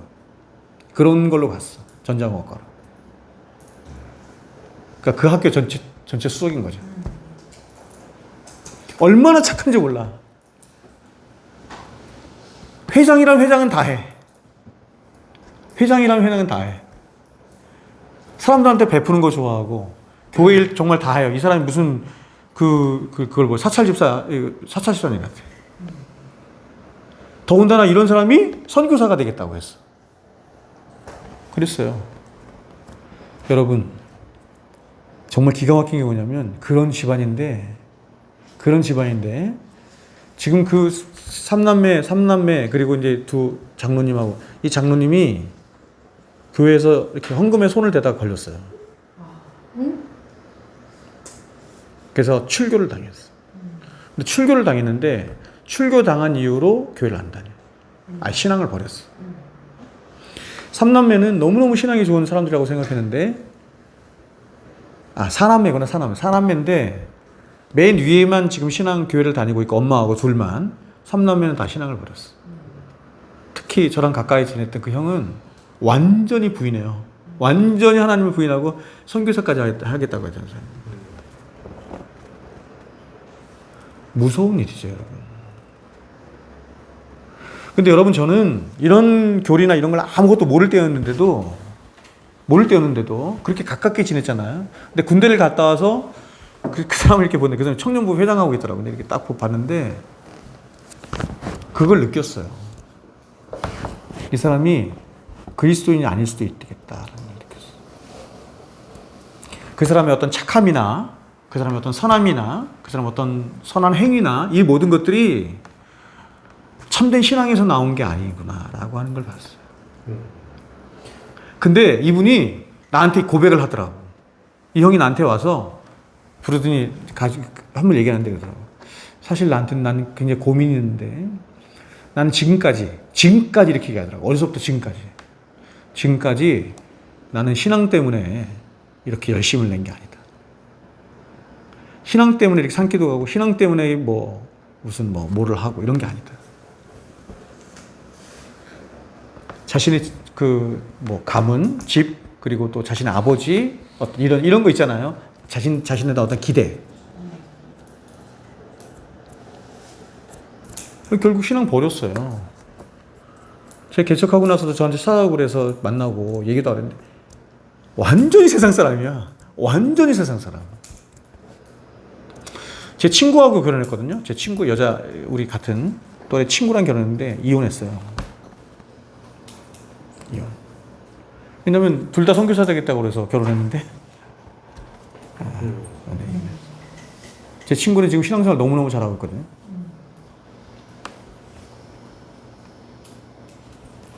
무서운 일이죠. 저는 많이 봤어요. 많이. 네. 저도 한 2달 하나님한테 삐쳐가지고 교회 안 나갔어요. 그런 건 다른 거야. 그런 거랑 다른 거야. 그런 건 달라. 그런 건 다른 거야. 그리고 아직 끝을 보신 건 아닌데 너무 단정적으로 하긴 어려운 거 아니에요? 그렇죠. 그렇죠. 네. 그렇죠. 그렇게 삥 돌아서 하나님께서 돌아오게 하실 수 있는데 지금 그분이 보여주는 모습은 완전히 세상 사람이야. 완전. 근데 저는 그분만이 아니라 많이 봤어요. 그래서 제가 뭐를 보냐면, 그래서 여러분, 우리의 믿음의 선배들은 사람을 이렇게 볼 때 뭘 보냐면 태도를 보는 거예요. 태도. 여러분, 태도를 다른 말로 뭐라고 할 수 있을까요? 태도를. 그렇지. 자, 이제 하산. 다 하산하면 돼. 하산하면 돼. 이 사람이 얼마나 교회 열심인가? 이런 걸 보는 게 아니에요. 정말 그가 그리스도를 사랑하고 있는지를 보는 거예요. 그가 얼마나 정말 마음과 중심을 다해서 하나님을 향해 있는가를 보는 거예요. 그래서 카톡 같은 데 이렇게 보면 이렇게 사람들 이렇게 나오잖아요. 왜냐면 온통 사진이 그냥 자기 새끼 사진만 쫙 있는 사람도 있고. 그죠? 어떤 사람은 온통 처음부터 1부터 끝까지 다 예수님만 있는 사람이 있어. 그렇죠? 우리 중에도 있어요. 우리 중에도. 이게 굉장히 센 거지. 이게 막 힘이 센 거지. 하나님을 향한 힘이 강력한 거지. 네. 그래서 구분해야 돼요. 태어나면서 성품적으로 착한 사람이 있어요. 성품적으로 착한 사람. 스스로 착하다고 그러네. 본인이 착하다 그래. 착한 것 같아.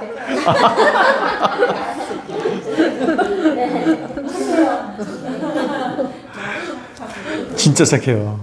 진짜 착하세요 우리 주사님. 너무너무 착해요.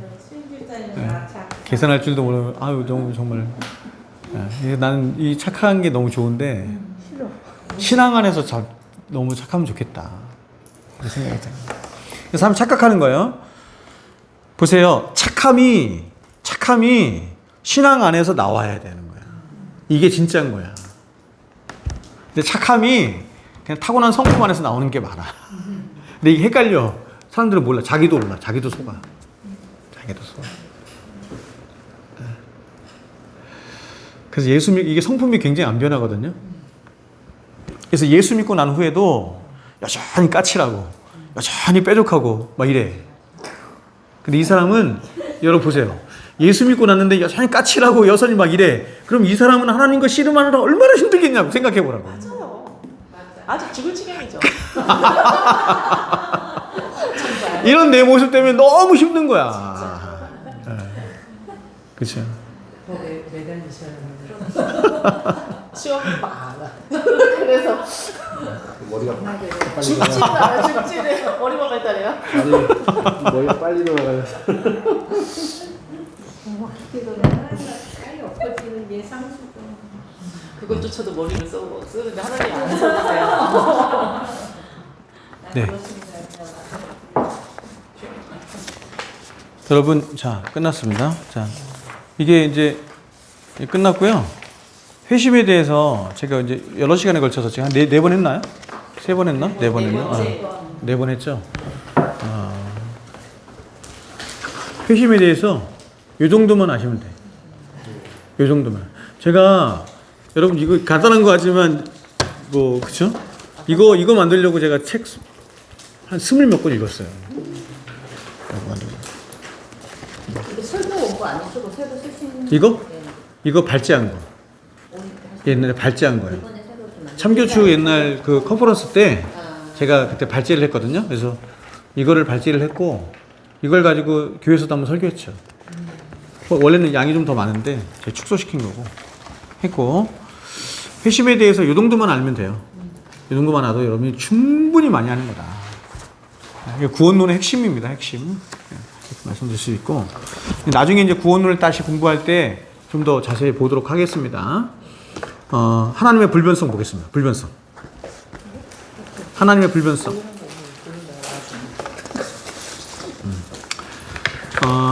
하나님의 불변성을 제가 한 2시간이나 이 정도에 걸쳐서 하려고 그래요. 다음 시간, 그 다음 시간 정도까지 하려고 하는데 처음에는 우리가 하나님의 불변성을 배울 것이고 하나님의 존재적 속성을 이야기할 때 굉장히 오해되고 어려운 것 중에 하나가 뭐냐면 신학적인 문제가 대두되는 것 중에 하나가 이 불변성이에요. 그렇죠? 우리 옛날에 한번 잠깐 나눴죠? 불변성은 뭐예요? 하나님이 변하지 않는다는 얘기잖아. 그렇죠? 변하지 않는데 성경에는 하나님이 변한다는 얘기가 나와 안 나와요? 나와요. 많이 나온단 말이에요. 이게 어려운 거죠. 그게 뭔지는 다음 시간에 나누겠습니다. 다음 시간이나 그 다음 시간에 나누고 오늘 하나님의 불변성에 대해서 먼저 얘기를 하고 그 다음에는 그 얘기를 하겠습니다. 아시겠죠? 네. 여러분 그걸 잘 알아야 돼요. 하나님 후회하신다. 하나님의 뜻을 돌이키신다. 이런 표현이 있잖아요. 그렇죠? 네.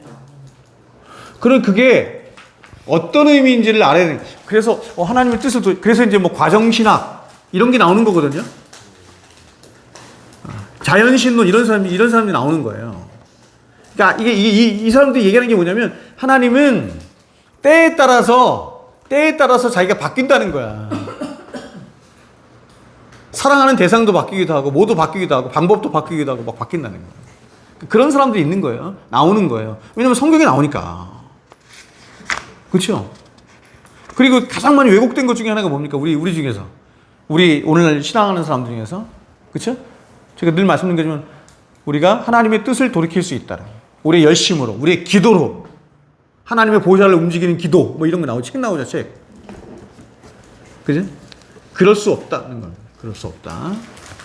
하나님은 하나님이세요. 하나님 우리 시녀가 아니에요. 우리가 막 하나님 앞에 열심히 공드리고 기도하고 막 하면 하나님이 자신의 뜻을 돌이키시거나 바꾸시거나 그렇지 않아요. 하나님의 불변성 먼저 보겠습니다. 자, 보세요.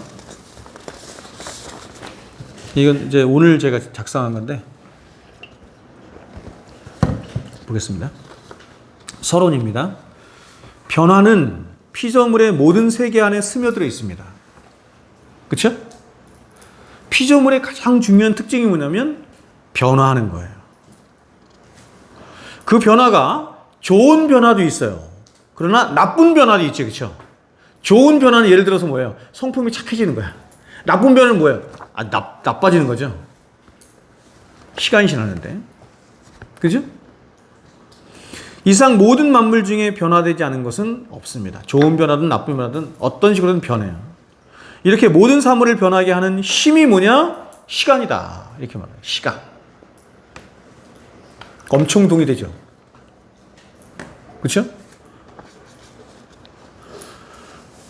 오비디우스는 이렇게 말했습니다. 시간은 모든 사물을 삼키는 자다. 이렇게 말했어요. 시간은 모든 사물을 삼키는 자. 이렇게 말했어요.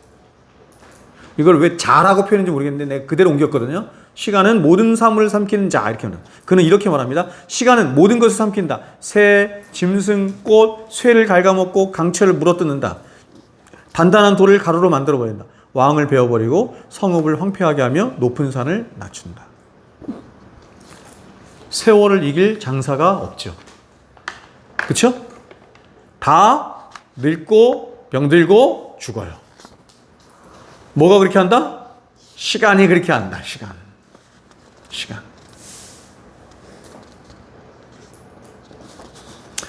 네, 이 시간에 대해서 이제 우리가 이야기하려면 이제 사실 굉장히 길어지고 한데, 근데 하나님은 이 시간 속에서 일하시는 분이에요. 하나님은 시간 속에서 일하시는 분이에요. 그래서 하나님이 어떻게 하셨다? 시간을 창조하신 거예요. 시간을 창조하셔서 시간 속에 당신의 자녀된 교회를 두셔서 그 시간 속에서 일하시는 거예요. 당신의 자녀들을 만들어 가시는 거예요. 그렇죠? 그러나 이 세상에 변하지 않는 오직 한 사물이 계시니, 제가 이걸 사물이라고 표현했어요. 사물이 계시니 바로 하나님이시다.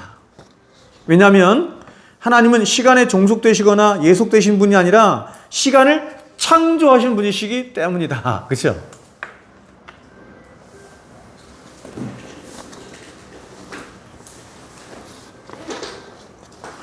그러므로 하나님의 불변성은 하나님의 영원성과 깊은 관련이 있는 것으로 하나님은 더 좋아지시거나, 그러니까 여러분 하나님의 불변성은 하나님의 또 다른 존재적 속성이 있잖아요. 우리 배웠잖아요. 앞에서 많이 배웠죠. 그런 것과 다 연관이 있는데 그 중에서도 가장 연관이 많은 것 중에 하나가 뭐냐면 하나님의 영원성이에요.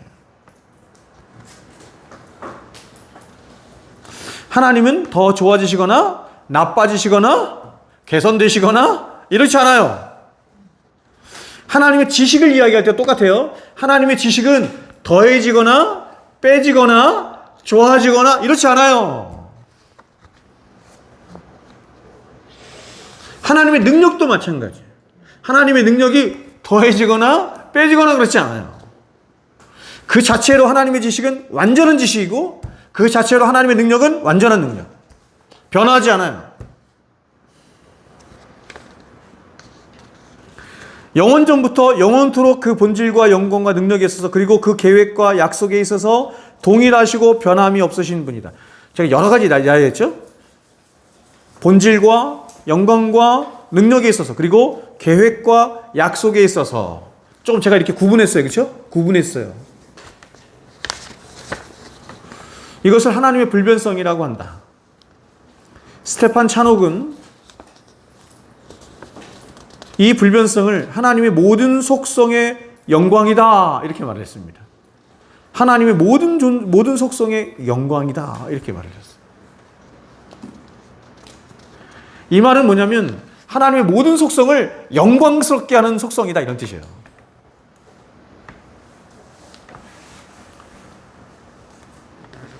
좀 이해되셨죠? 이런 하나님의 불변성에 대해서 웨스트민스터 쇼리문답 사문은 이렇게 묻고 대답해요. 하나님께서는 어떤 분이십니까? 이렇게 얘기하자. 하나님께서는 영이신데 그분의 존재와 지혜와 능력과 거룩과 공의와 선하심과 진실하심이 보세요. 무한하시고 영원하시고 마지막이 뭐예요? 불변하신다.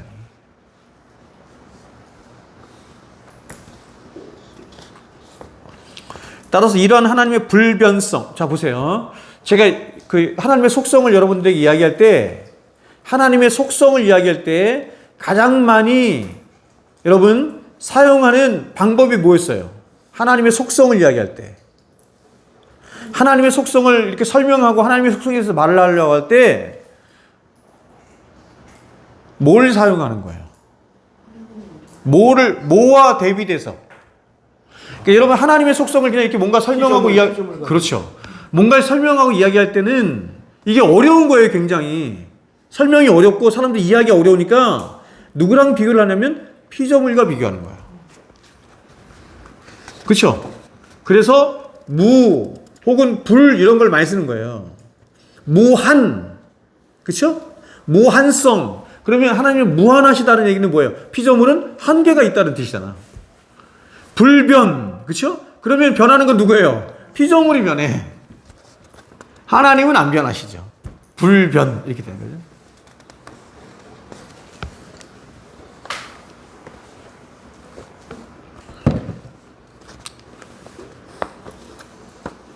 따라서 이런 하나님의 불변성은 창조주와 그의 피조물, 여호와와 인간을 구별시켜주는 근본적인 차이가 된다. 에레네오는 이렇게 말했습니다. 이 점에서 하나님은 인간과 다르시다. 즉 하나님은 지으시고 인간은 지음을 받는다. 지으신 분은 진정으로 언제나 동일하시지만 지음받은 자에게는 시간과 중간과 더함과 증감이 있다. 하나님의 불변성에 대한 성경의 대표적인 표상이 뭐냐면 두 가지로 말할 수 있는데 하나는 뭐예요? 반석이시다.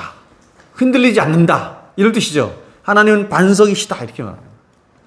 또 하나는 하나님은 빛이시다. 이렇게 말합니다. 빛이시다. 자, 오늘 9시 반에 맞추도록 해보겠습니다. 자, 제가 이제 크게 두 가지로 하나님의 불변성을 나눠서 얘기를 했어요. 나눠서 좀 갖고 왔는데 첫 번째는 뭐냐면 하나님의 본질과 성품이 변하지 않는다는 것입니다. 하나님의 본질과 성품이 변하지 않아요. 이 세상에 변하지 않는 것은 아무것도 없어요. 사람도, 그 사람의 마음도, 자연도, 만물도 다 변해요. 그래서 우리 속담에 이런 게 있어요. 10년이면 강산도 변한다. 그러나 하나님은 변하지 않아요. 그렇죠? 시편 102편 25절 27절을 누가 한번 찾아서 읽어주세요. 네, 성경책 좀 갖다 주세요. 성경책 안 갖고 왔어요? 읽어주세요. 오늘 성경 좀 읽었으면 해서 제가 성경을 많이 좀 썼어요. 자,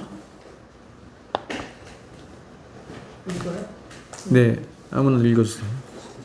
주께서 옛적에 땅의 기초를 놓으셨사오며 하늘도 주의 손으로 지으신 바니이다.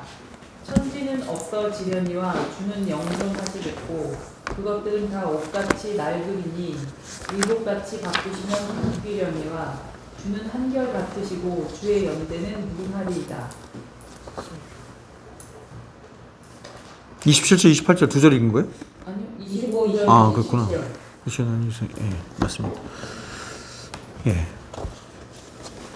주께서 옛날 제 개혁 성경은 이렇게 나와요. 주께서 옛적에 땅에 기초를 두셨사오며 하늘도 주의 손으로 지으신 바니이다. 창조주 하나님 얘기예요. 천지는 없어지려니와 피조물 이런 걸 얘기하는 거예요. 그 특징이 뭐냐면 닳고 부패하고 없어지고 사라진다 이런 것이. 그러나 베비시켜요. 주는 영존하시죠. 지금 개혁개정도 영존이에요? 한결같으시다. 영존하신다. 옛날 성경은 영존하신다 이렇게 나와요.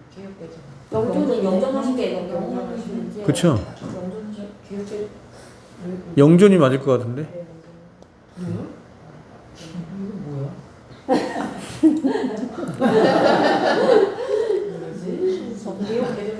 자, 여러분 그것들은 다 옷같이 낡으리니 의복같이 바꾸시면 바뀌어요.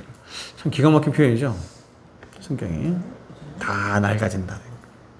우리 산상수훈에서도 예수님께서 네 보물을 땅에 쌓지 마라 이렇게 했죠. 땅, 피조물. 피조물의 특징이 뭐야? 피조물의 특징이 뭐였어요? 산상수훈에서 낡고 병들고 부패하고 좀 먹고 또 그 다음에 나눠서 얘기한 게 뭐죠? 도적이 들 거는데 도적이 들 거. 그래서 너는 땅의 보물을 쌓지 말고 하늘의 보물을 쌓아라 이렇게 얘기해요.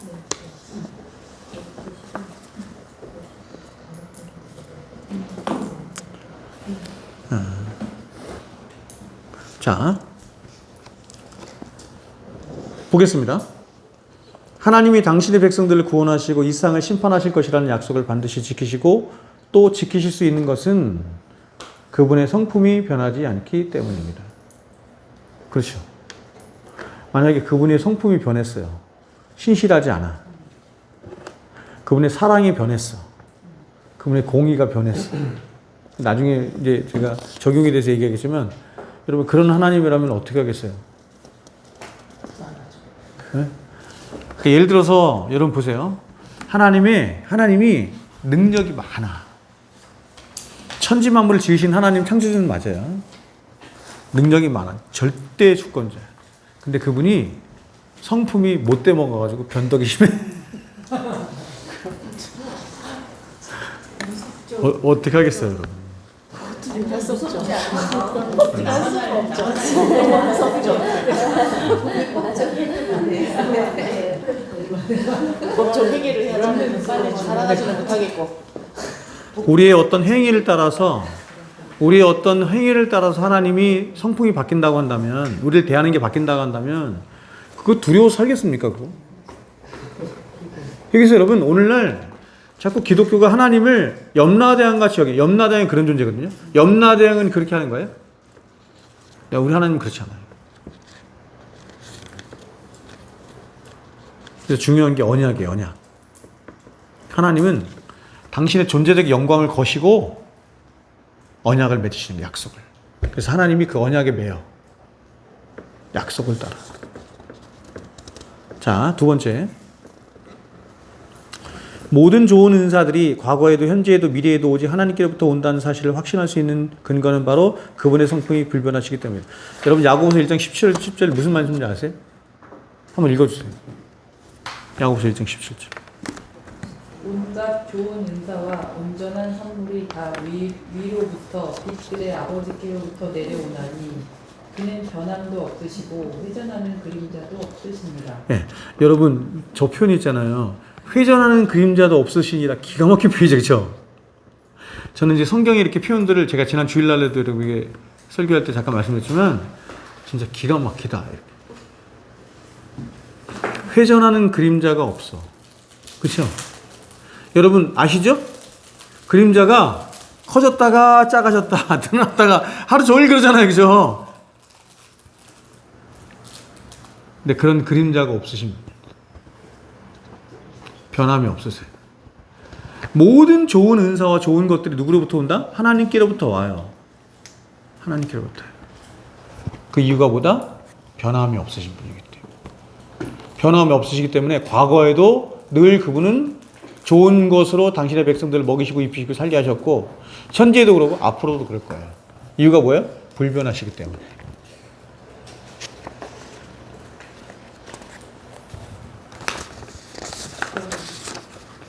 두 번째, 이번에 이렇게 나눴어요. 하나님의 계획과 목적의 불변성. 하나님의 계획과 목적의 불변성. 하나님이 한번 계획하시면 그 계획이 중간에 바뀐다 안 바뀐다? 안 바뀌어. 사람들은 얼마나 자주 바뀌는지 몰라. 그죠? 그래서 이렇게 여러분 집 짓는 거 아니에요? 집 짓는 거. 집 한 번 지으면 그 건축업자들 때문에 스트레스 받아하고 거의 초죽음에 이른대. 하도 변덕이 심하고 하도 막 그래가지고. 저도 제가 여러분 우리 교회 이거 인테리어 할 때 죽다 살아났거든요. 이거 인테리어를 한 사람들이 목사였어요. 목사, 전도사, 그리고 그 사람이 데리고 온 2명 더 이렇게. 이 사람들 데리고 있는데 죽이고 싶었어.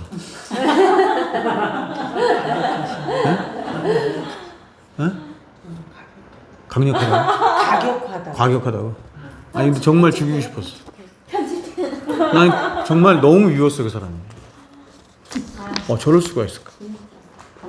나는 그때 막 몸과 마음과 영혼 다 지쳐가지고 죽을 뻔했어. 제가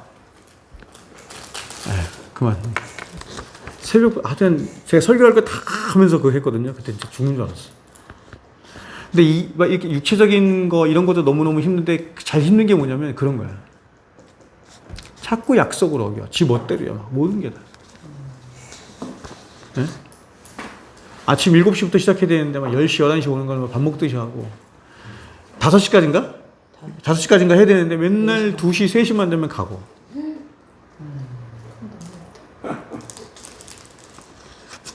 그 제가 돈을 며칠째 안 줬어요. 그랬더니 돈 안 준다고 막 음식점에서 저한테 뭐 난리치고. 그러니까 일당을 그날 달래는 거야. 그날. 그 기간에는 맞췄어요. 뭐 중간에 어찌하든 정해진 기간은 맞춰줘야 될 거예요. 기억이 잘 안 나요. 너무 힘들었어요. 그래서 막 그 같이 온 전도사가 맨날 저한테 미안하다고 죄송하다고. 근데 그 사람이 목사예요. 아유 참. 자 보겠습니다. 사람이 세운 계획과 약속과 목적은 수시로 변해요. 왜냐하면 사람은 이렇습니다. 불완전한 존재고 부패한 존재고 무능해요. 그렇죠? 제가 늘 얘기하지만 우리나라에서 가장 힘센 사람이 누구냐면 대통령이거든요. 대통령 맞죠? 근데 그 가장 힘센 대통령이 공약을 해, 약속을 해. 근데 약속을 잘 못 지켜. 이것은 사람이 부패하기도 내 약속을 했지만 마음에 안 들거나 그렇죠? 막 이러면 안 지키기도 하지만 또 뭐가 있냐면 그 모든 것을 지킬 만한 능력이 그 사람에게 있지는 않아요. 그러니까 정말 선한 마음, 착한 마음이 있지만 그렇다고 해서 다 지킬 수 있는 건 아니에요. 그렇지 않습니까? 여러분들에게 여러분 자녀들에게 뭐 약속하지만 다 지켜요? 자, 성경은 하나님은 불변하시는 분이시기 때문에 하나님이 목적하셔서 세우신 모든 계획은 반드시 이루어진다고 말씀합니다. 이 말씀들을 한번 찾아봐서 우리가 읽어봤으면 좋겠어요. 제가 말씀이 너무 좋아서 제가 일부러 적었거든요. 이렇게 돌아가면서 우리 정신일 수님부터 잠언, 시편, 그 다음에 이사야 46장. 눈 안 보여. 안경 안 가졌어. 그럼 잠언, 시편, 그 다음에 은희자매님 이사야 14장, 그 다음에 현수사님 이사야 46장. 한번 읽어주세요.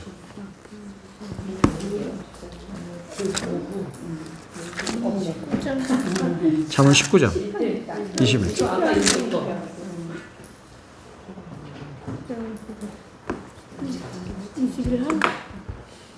사람의 마음은 많은 계획이 있어도 오직 여호와의 뜻만이 완전히 서리라. 네. 사람은 많은 계획이 있는데 그 계획대로 안 된다는 거예요. 그리고 뭐만 서요? 하나님의 뜻만 서.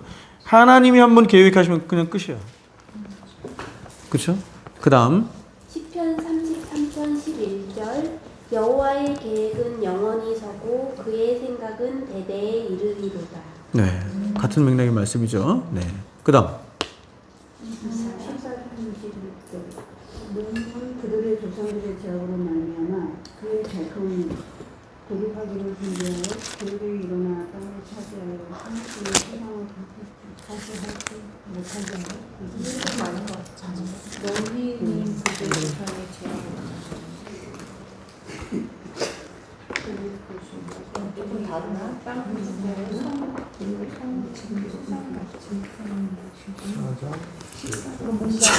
제가 성경을 잘못 찾았나? 14장 너희는 그들의 조상들의 죄악. 예, 아니 그거 아니네요. 네, 이사야 14, 21절 아닌 것 같아요. 이게 잘못 찾은 것 같아요. 자, 지우세요. 지우시고 어디서 잡으면 이사야 46장 한번 읽어주세요. 이사야 46장 너희는 옛적 일을 기억하라. 네. 나는 하나님이라. 나 외에 다른 이가 없느니라. 나는 하나님이라. 나 같은 이가 없느니라. 22절 아닐까요? 아까 이사야? 21절이 아니고 22절? 22절. 아니 일단 읽어주세요. 이거 46장 읽어주세요. 더 종말을 알리며 아직 이루지 아니한 일을 옛적부터 보이고 이루기를 나의 뜻이 설 것이니 내가 나의 모든 기뻐하는 것을 이루리라 하였노라. 내가 동쪽에서 사나운 날짐승을 부르며 먼 나라에서 나의 뜻을 이룰 사람을 부를 것이라. 내가 말하였은즉 반드시 이룰 것이요 계획하였은즉 반드시 시행하리라. 네. 여러분 하나님의 강력한 이 음성이 들려지는 것 같아요. 그렇죠? 야 계속 얘기하는 거야. 나는 하나님이다. 근데 여기서요. 나는 하나님이라 9절 제가 이게 개역 성경이라 한번 다시 한번 읽어주실래요? 9절 한 절만. 너희는 옛적 일을 기억하라. 나는 하나님이라. 나 외에 다른 이가 없느니라. 나는 하나님이라. 나 같은 이가 없느니라. 나 같은 이가 여러분 하나님이라고 하는 존재는 나쁜 이다 이렇게 얘기하는 거죠. 근데 이 마지막에 나 같은 이가 없느니라의 원어적인 뜻이 뭐냐면 내가 바로 그다 이런 의미예요. 내가 바로 그다 이런 뜻이에요.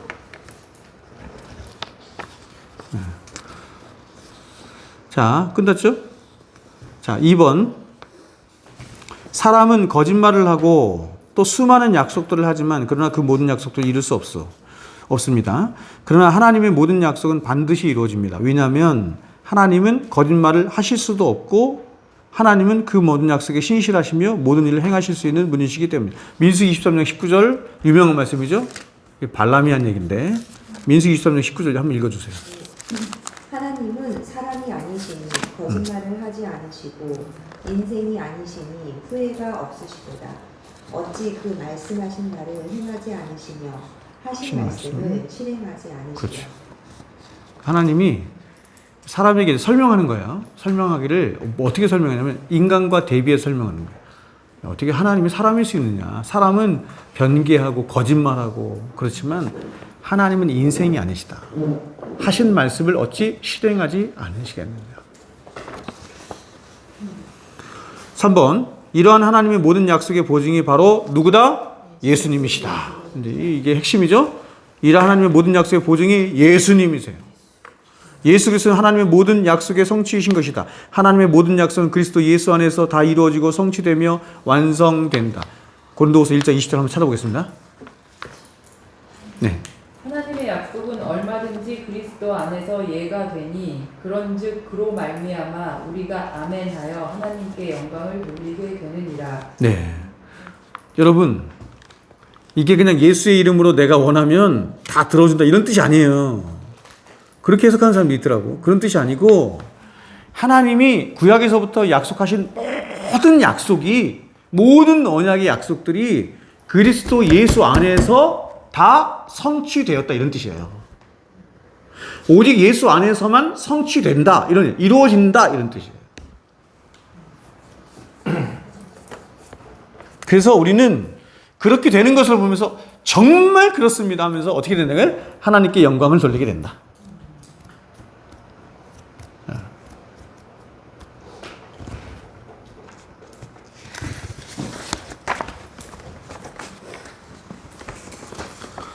적용과 위로 보겠습니다.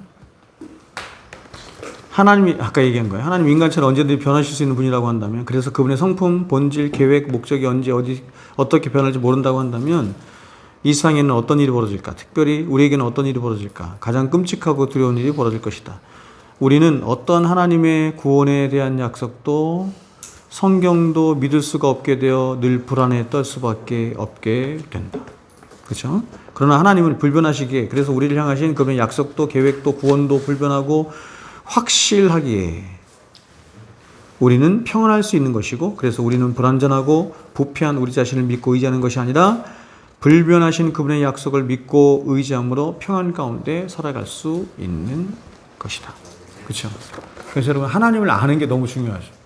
하나님을 알아야 그분을 의지하고 그분을 믿고 어떤 상황 가운데도 그분을 따르는 거예요. 그렇죠?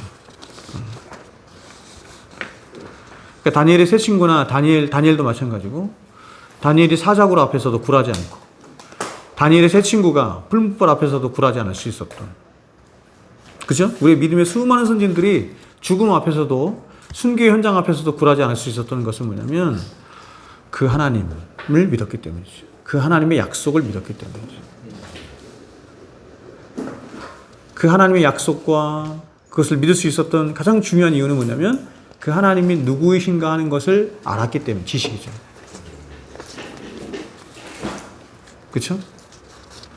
여러분에게는 하나님이 그렇게 여러분이 믿을 만한 존재세요? 그러신 것 같아요? 어떤 면에서 그런 것 같아요? 여러분 어떤 면에서 그런 것 같아요? 어떻게 알 수 있어요? 어떻게? 제가 이걸 이제 다음 주 주일날 설교를 좀 하려고 했는데 어떤 면에서? 여러분 그런 거를 여러분들이 좀 어떻게 하면 알 수 있죠? 맞아요. 제가 이 얘기하고 싶은 거야. 뒤돌아보요. 여러분 하나님이 우리와 함께 하신다고, 나를 사랑하신다는 증거가 우리가 실제적으로 알고 이렇게 이렇게 할 수 있는 게 뭐냐면 과거를 돌아보면 돼요. 그렇지 않아요? 여러분 생각에 과거에는 좀 하나님이 여러분에게 소원했던 것 같아요? 소원했던 것 같아요? 지금 소원하시는 것 같고 뒤돌아보면은 계시죠. 안 보이지 않아요? 신선이는 안 계신 것 같지 않아요? 막막한 것 같지 않아요? 나만 그런가? 너무 안 느껴져가지고 난 고민인데 진짜. 근데 뒤돌아보면은 계신 거죠.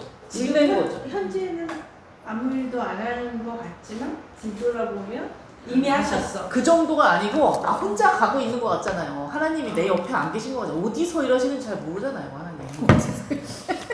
이게 딱 이러잖아요. 다윗이나 욥이 경험한 거네. 성경 공부하고 있는 거잖아요. 그 이제 계속 의지적으로 이제 믿는 거죠. 하나님 계속 의지적으로 묵상하고 떠올리고 이렇게 해가지고 애쓰는 거지. 하나님이 막 느껴지고 사랑을 막 그런 거 잘 모르겠어요. 뒤돌아보면 아는 거죠. 우리 집사님 자꾸 이상하네. 거짓말. 진짜 아니 여기 내일 오시는 것만으로도 이게 증명되는 것 같아요. 여기 오신다는 그 사실 하나님이 자체가 안 계시면 하나님의 여기로 은혜라고 오시나요? 안 느껴진다는 거죠. 응?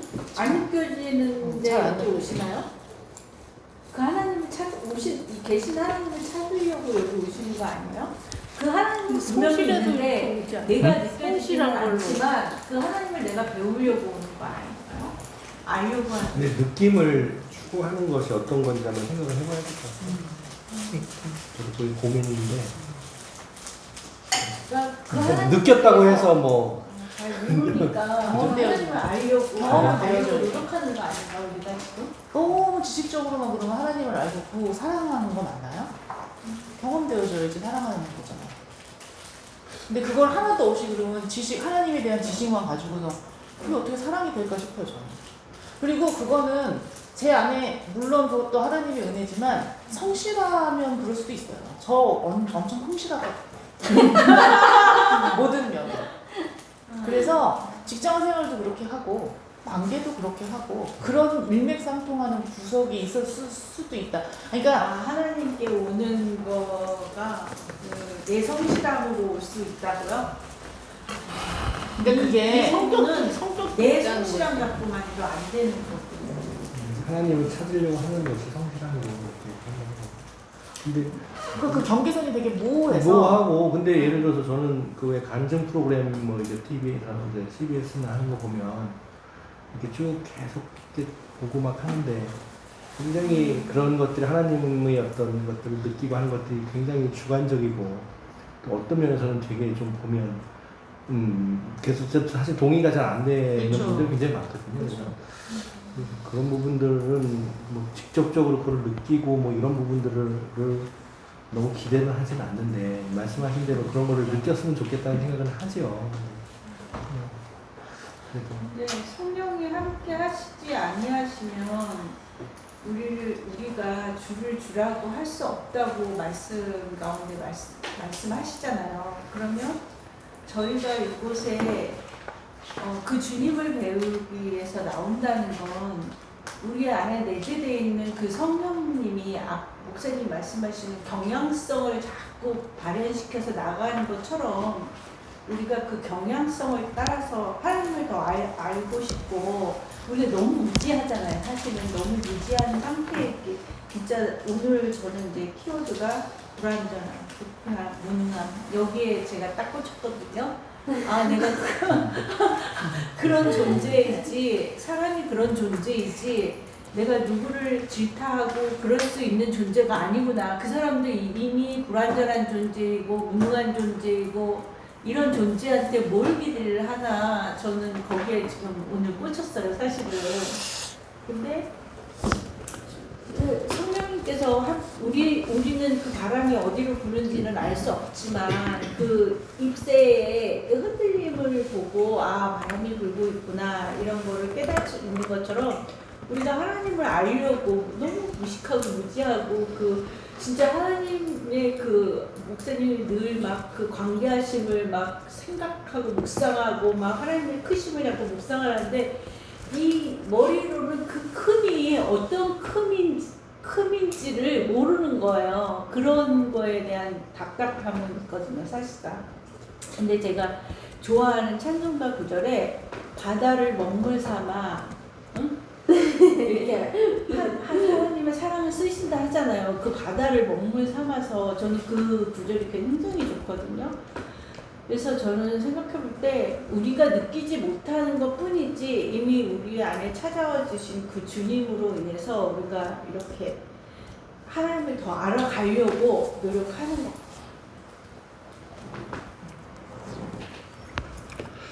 같아요. 그 하나님의 사랑이나 하나님의 은혜는 변함이 없거든요. 불변을 배우지만 변함이 없고 그 성실하심은 끝이 없고 그 실제로 이제 제가 오늘도 이제 계속 나눴던 것처럼 하나님은 과거에는 날 이렇게 사랑하셨는데 언제는 좀 덜 사랑하신 것 같고 언제는 안 그런 것 같고 이렇게 이제 사람이 생각할 수 있잖아요. 근데 그런 거 없어요. 그러니까 늘 동일하게 사랑하시는 건데 근데 이제 그럼에도 불구하고 이제 그 욥이나 다윗이 그런 고백을 하잖아요. 앞으로 가도 계시지 않은 것 같고 뒤로 가도 계시지 않은 것 같고 옆을 봐도 계시지 않은 것 같고 이런 얘기를 하거든요. 근데 성경은 그럼에도 불구하고 그럴 때라도 하나님은 늘 성실하시고 일하시고 우리가 알지 못하고 깨닫지 못하는 뿐이지 하나님은 가장 성실하시고 가장 그분의 모든 영광이 다 투여된 그런 사랑으로 우리를 사랑하시고 계신다 이렇게 말하는 거거든요. 그리고 그런 어떤 그 영혼의 밤이라고 하는데 그런 영혼의 밤이 지나는 것 같은 때가 하나님이 우리에게 필요하기 때문에 그렇게 침묵하시는 거예요. 그리고 그렇게 침묵하시는 가장 중요한 이유가 뭐냐면 그렇게 내가 하나님을 느끼지 못하고 하나님의 사랑과 하나님의 은혜를 내가 느끼지 못하고 누리지 못하는 그 어떤 죄의 비참함, 결국은 죄거든요. 그 죄의 비참함을 우리에게 느끼도록 해서, 우리에게 알도록 해서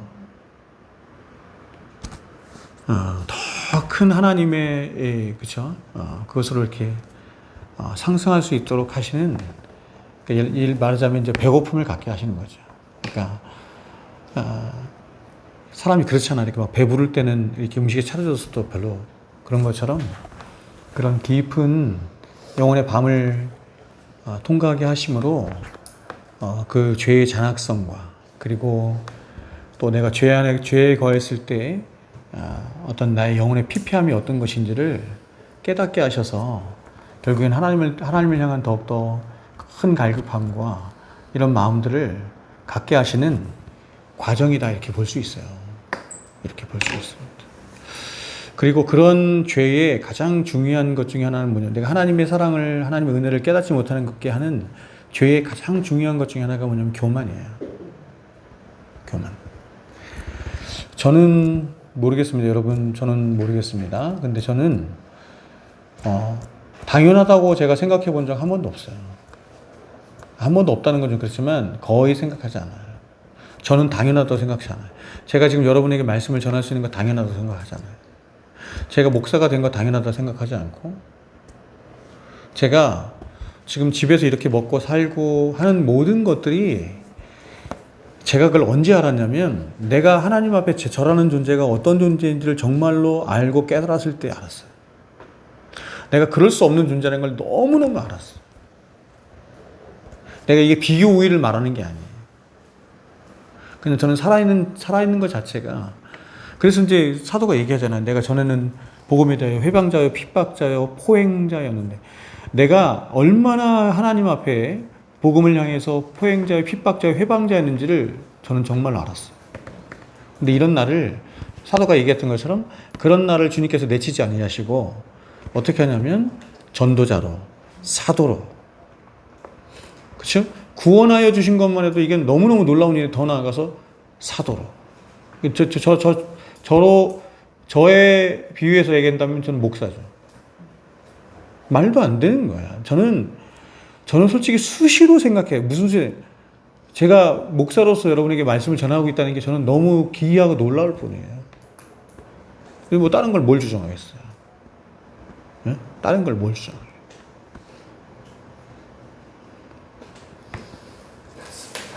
네, 그런 어둠이, 그런 교만이 우리 안에 늘 있는 거거든요. 근데 하나님은 그런 걸 이렇게 허용하셔서 그런 우리 안에 이 어두움을 보게 하시고 또 그 죄 가운데 거하는 우리의 이 비참함을 보게 하셔서 더 크게 비상할 수 있도록 하나님께서 하시는 거예요. 그래서 성 요한이 얘기했던 것처럼 그거를 이제 영혼의 어두운 밤이라고 얘기하는 거예요. 영혼의 어두운 밤이다. 이렇게 얘기를 하는 거예요. 하나님께서 다 일하세요. 그 주일날, 지난 주일 설교 들어보셨어요, 혹시? 다른 분들? 예. 우리 회장님은 들으셨을 것이고, 얘기 드시니까. 다른 분들 들어보셨어요? 아, 그래? 지난주 설교 너무 중요하니까 꼭 들으시고, 제가 이번에는 구체적인 적용들을 많이 해가지고, 염려에 대해서 좀 더 설교를 하게 되는데, 적용들을 조금 더 하려고 해요. 네. 회장님 뭐 말씀하실까요? 아닙니다. 아니 근데 들었는데 되게 그래서 다 전파를 했는데 기억이 안 나네 지금.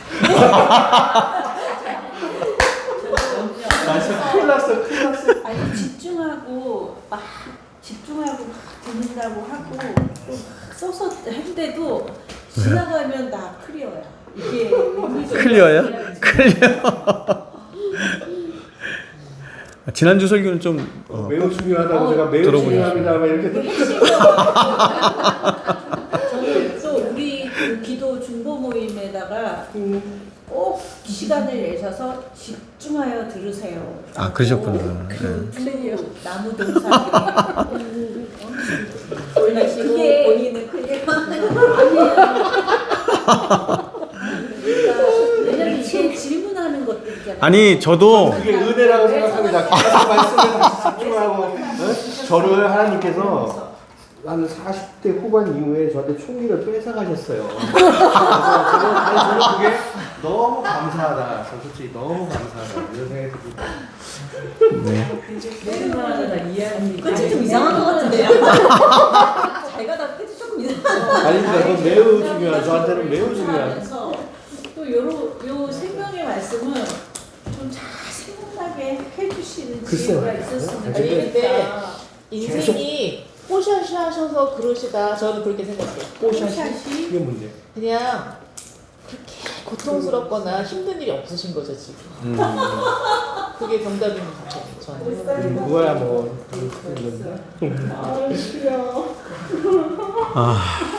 저는 하여튼간 지난주 설교 못 들어주신 분은 꼭 들어보시고요. 제가 굉장히 중요한 얘기를 많이 해가지고.